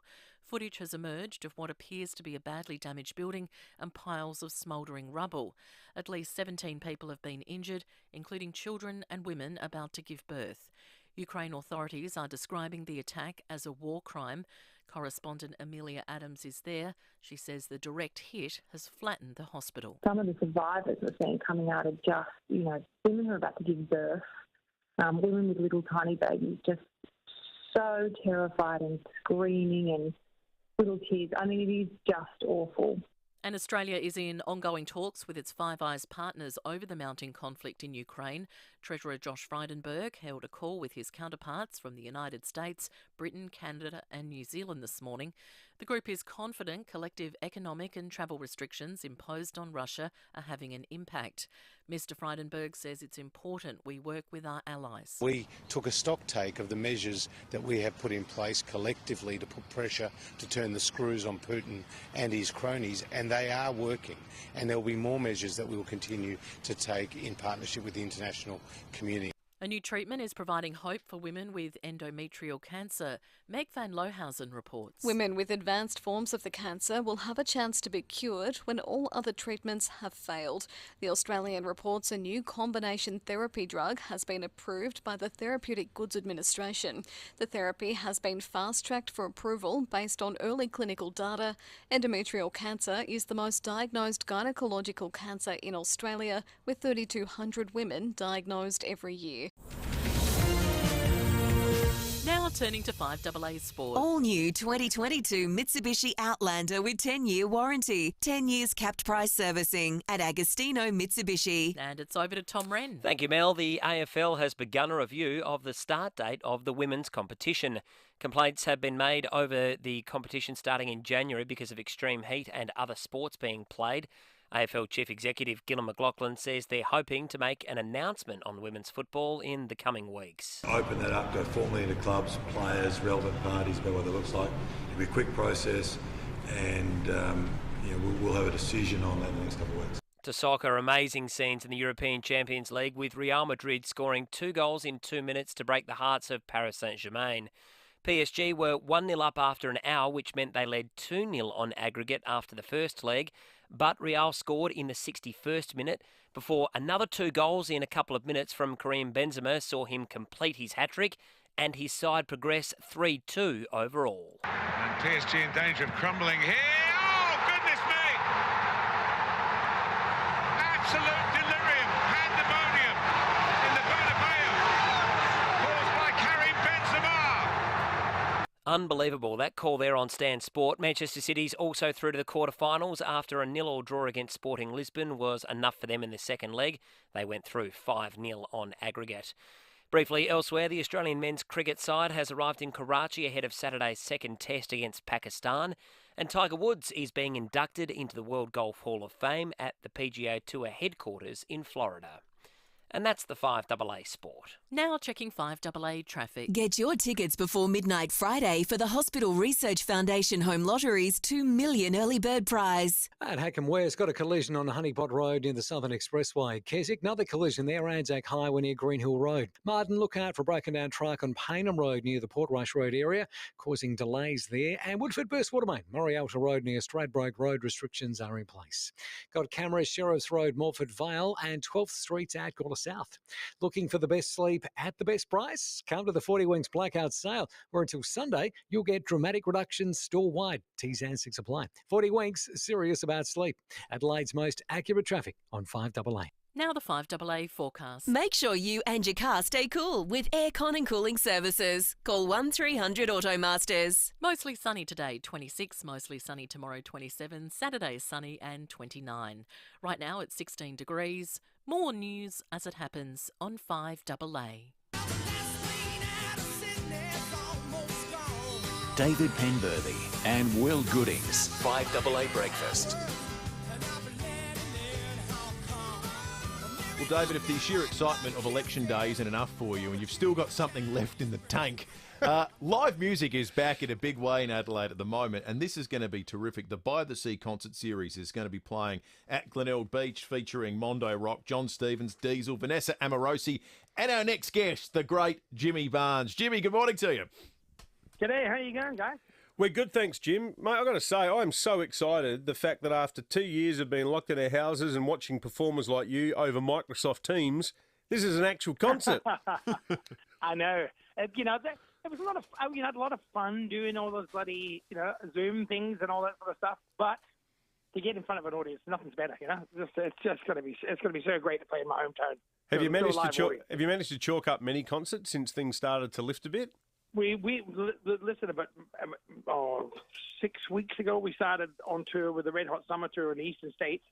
Some of them were like at the very start of it, where people had to sit down and all that sort of stuff, and it was tough. But they all had a great time. Some of them, were perfect. Some of them were bucket and moraine. But the common thread in all of them, people were just so happy to see a live concert that we all went nuts. I mean, the band went crazy, the audience went crazy. So it's just been awesome. It's really good to be playing live music again. So, there's a certain thing about that communion, that thing between an audience and performers, where everybody it's a benefit for everybody. The bands play better, feel better, the audiences love it. It's a special thing. When was the last time you were in Adelaide? I reckon it was more than 2 years ago when we did that thing up at the Mount Barker Library for the release of Working Class Boy. Yeah, no, I think I was back once after that, but I might have done Manham, but it's I haven't been in town for a long time, and considering it is my hometown, I feel like a deserter. I feel like I've got to get in there and touch base with all my mates. I got to touch base with all my mates, and but we couldn't get anywhere. We couldn't play. We couldn't go in. Place was locked down. I'm just so glad that we're sort of starting to come out the other end of this now. It's one of those things where nobody should take it for granted. Just be a little bit careful, but it's just great that we can all start living our lives again. Hey, Jimmy, I wanted to ask you about the couple of books you released towards the end of last year. Rosie the Rhinoceros, the kids' book, and then the Where the River Bends, the cookbook. Yeah. What was more fun to write? Rosie the Rhinoceros, the kids' book, was written about Mahalia's daughter, Rosie. And I'll tell you, Rosie's like particularly when she was about 2, she was like a rhinoceros in a china shop. She was like a little sort of blocker, and she'd sort of crash into things and stuff like that. Rosie wanted to do ballet, and she was built, more like a front row forward for a rugby league team, but she was. One day she's in the car and she was playing with the kids. They're all pretending to be animals. And Ruby, her sister, was I'll be Ruby Rabbit, and Ellie, my daughter, was Ellie the elephant. And Ellie Mae said to her, you can be Rosie the Rhinoceros. And no kidding, I was sitting in the car, I was driving, and she sat there quietly for a minute, and I was considering the rear vision mirror, and she was thinking about it together both fists and went, I'm not a rhinoceros, I'm a unicorn. And it made me laugh so much because obviously there's this girl who was built like a rhinoceros but just felt like a unicorn. So I thought this is about freedom to be whoever you want to be. Rosie, it doesn't matter what you want to be, darling. You can be a giraffe if you like. You can be anything you like. And so when I wrote the book, and she just loves it, and she loves it. That's fantastic. And Matt Shanks came along and did the drawings, which when you have a little story like that, this is sort of things that I talk to my grandkids about, and to have it be brought to life by one of the best illustrators in the country, that was pretty rewarding. The cookbook, on the other hand, Jane and I have been cooking together for years. Jane's a fabulous cook, and over the years I've really I'm pretty handy in the kitchen now myself. I've got really quite good at it, and over the last couple of years in lockdown, that's what we did. We cooked and we had the family here, and we prepped all these really great meals. I'm particularly, I'm a bloke, but I'm particularly good at getting in and I like Japanese charcoal to cook on. I'm particularly good at barbecue and yakitori and all this sort of stuff. And so between the two of us, we said, let's do a cookbook. So luckily for us, one of the benefits of having that time being locked down is we were home, and at time to put all these recipes together.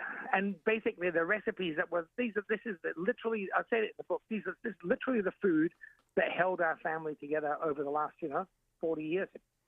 Up through bloody, grieving, bloody celebrating, happy and crying. These are the recipes that held the family together. So they're really special to us. And it's sort of like we're a bit of a legacy we were leaving for the kids. So the kids keep bringing up now, when they moved out, they'll ring up and say, how do you cook that? How do you do that one? So now they've got a book so they can do it themselves. It must have been a nice change of pace, Jim, because particularly with your first memoir, you dealt with some pretty harrowing content. So it must have been nice to do not just the kids' book, but a cookbook and something that was just, unadorned fun.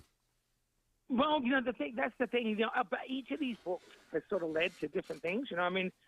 That first, Working Class Boy, really that was something I had to write if I was going to keep living. It was literally that therapeutic for me and that cathartic. That writing that book, I think, saved my life. Working Class Man was space and body, the demons that came from what I went through in the first book. And then even the short stories were sort of tying those two together, seeing the impact of both of those books on me.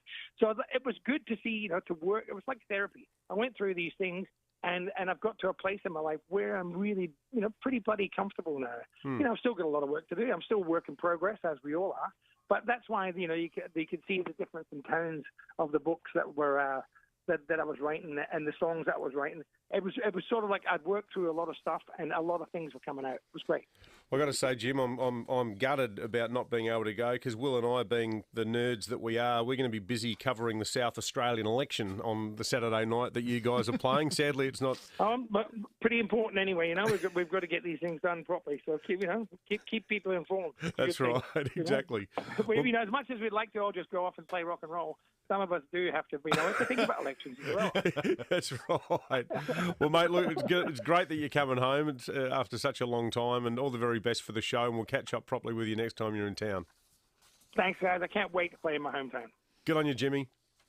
All right, it's 16 minutes to 9. Let's give away a code word. If you watched 9 News last night and have the daily feature artist, ring now, 8223 Adelaide's most popular music festival, WOM Adelaide, is on from March 11 to 14. Get your tickets from womadelaide.com.au, 8223 Speaking of the arts and going out and having fun, the big story later today will be what happens with dancing, as we call it here in South Australia, dancing. I reckon they're going to lift the ban. I think they will. I've got it could be a baseless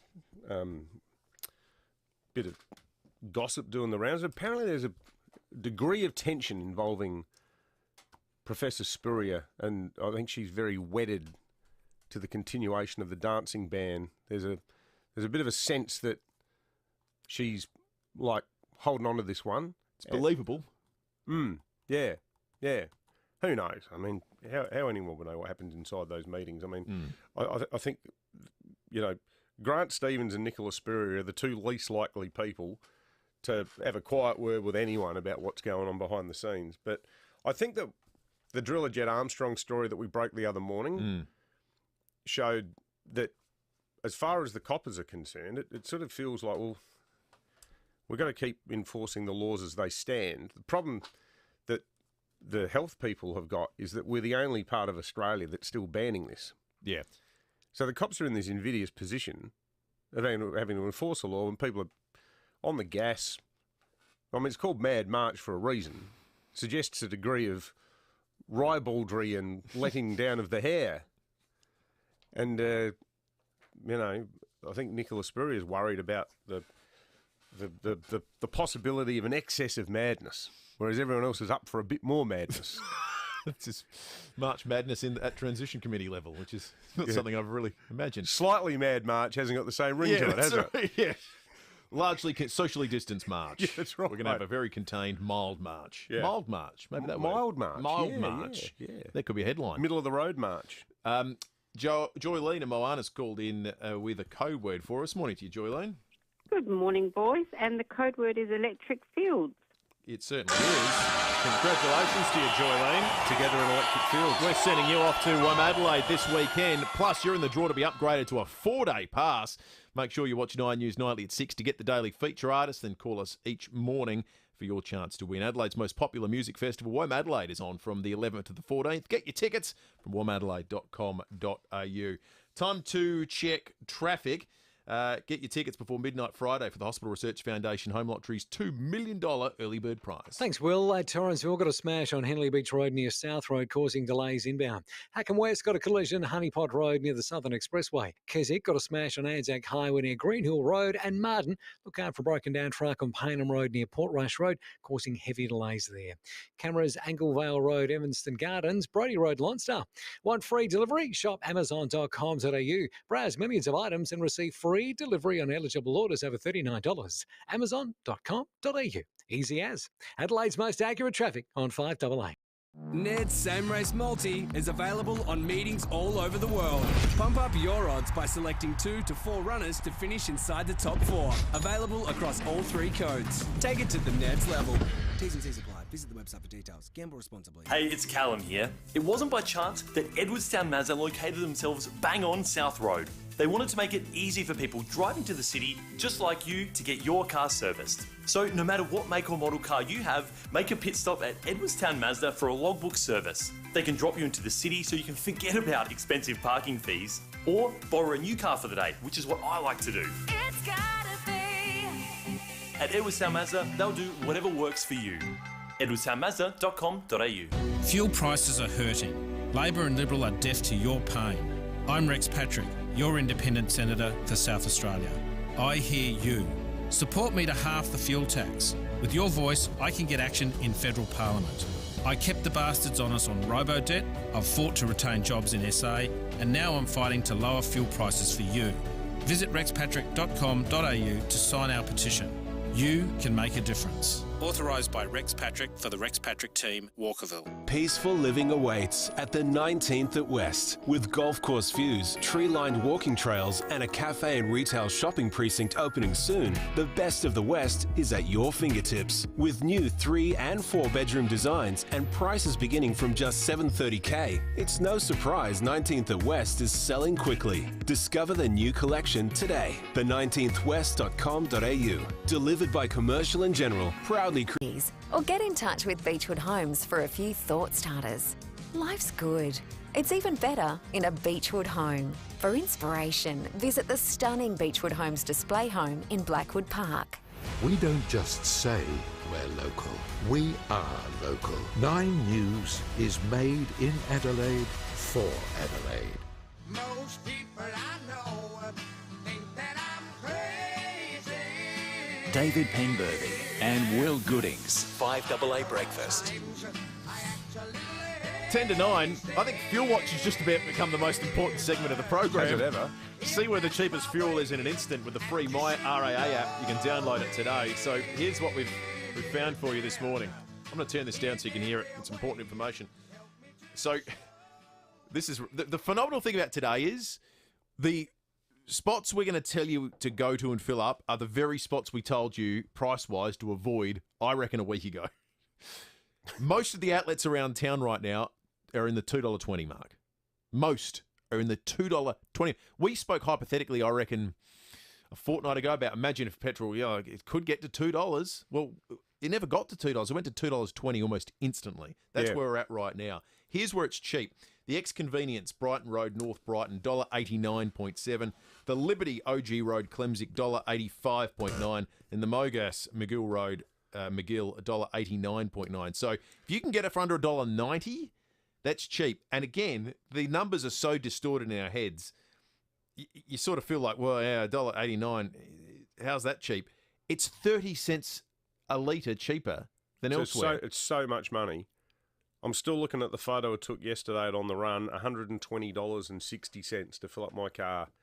Bog standard family wagon thing, 7-seat SUV, Toyota Kluger hybrid, meant to be, well, it is good fuel economy. Certainly a lot cheaper to run than the old Hilux. $120.60. It's a staggering 54 amount litres of petrol. Staggering amount of money. The cheapest diesel we could find was Liberty OG Road, Clemsick, $1.89.9. But if it's got an 8 in front of the cents point, see, the really galling thing is, the last time I filled up that car was when petrol was about $1.30. So the last full tank cost me like $60. Yeah. Like, it's like, whoa, what?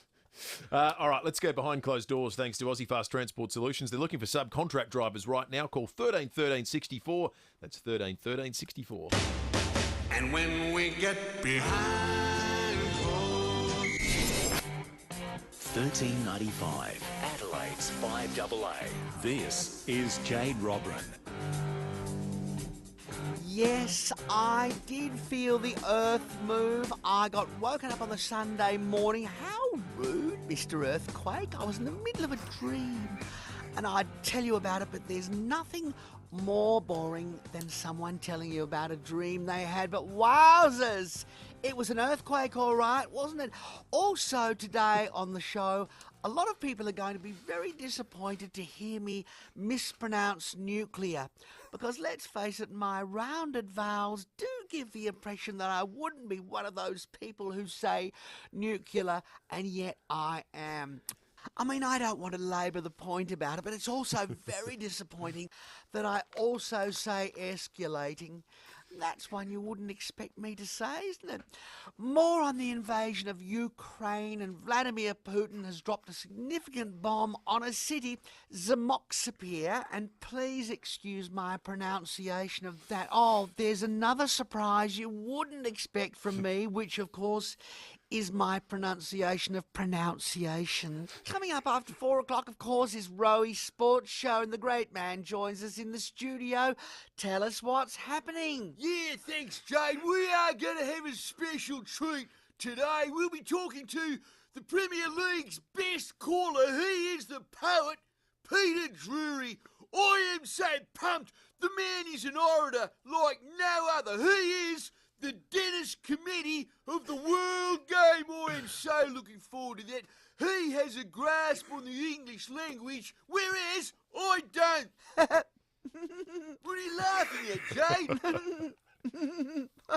Wasn't that funny, Jay? No, I love your isms. See you at 4. Rowie-isms are the best. I love them. All those quirky things he says. It really is endearing, and I can only hope that after today, people will think the same way about Jade-isms. We got a lot of texts coming in on the Telstra Store Mount Barker text line, range of issues over the course of the morning. That's right. One here from Terry in Henley Beach. He says, where are all the Liberals when Julia Gillard was copping it from all and sundry? Another one here from Jane with a Y. The thing is, guys and men only refer to other men as girls to rub in the fact that they feel that those men are beneath them. That's why it's not okay. I agree with that, Jane. The more I've thought about this, I actually think I feel chastened by some of our female listeners. And I think we were, in hindsight, probably a little bit too sort of laissez-faire about how the comments Malinauskas made would have been regarded by women. And, you know, as I said, guilty is charged with blokes. Blokes and women see things differently. And I reckon we undercooked the extent of female offence at this. We went straight to the politics of it. We did. Which overlooked... We did, we did. We treated it as a political story as opposed to, hang on, you know, mate. Yep. Where do you get off? Because there's a lot of people that really like Peter Malinauskas that are saying really disappointing. Yeah, which is the most telling thing, because sometimes it's hard to weed out what's politics and what's real sentiment when you're in the midst of an election campaign. But it's totally reasonable, and it's why, frankly, talk back is great. Yeah. Because you can instantly see what everyone thinks of an issue. Totally. That's why we really appreciate your texts. Yeah, we do. And we appreciate them. We really appreciate them when they challenge us. Yeah. And when you're telling us, hang on, no. That's not the story. And we like disagreements. We like civilised disagreements on this program. So we thank everyone, and I think overwhelmingly they came from women, who pulled us up on it. Yep, absolutely. We've got a headline for us. We have got a headline. All right, let's get into the headline making business.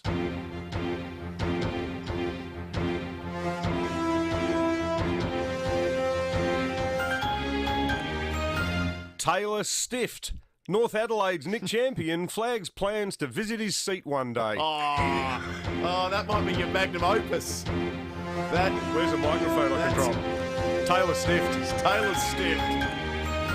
Now, people that haven't necessarily followed the entirety of the conversation might not be across. Taylor's the name of his seat. Taylor, the northern suburb seat of Taylor, where he doesn't live, a full 30 kilometres away. He doesn't just not live in the seat. He doesn't live in the same world. No, he's like living on another planet. It's galling in the extreme. He lives in North Adelaide. The seat is 30 k's away. Yeah.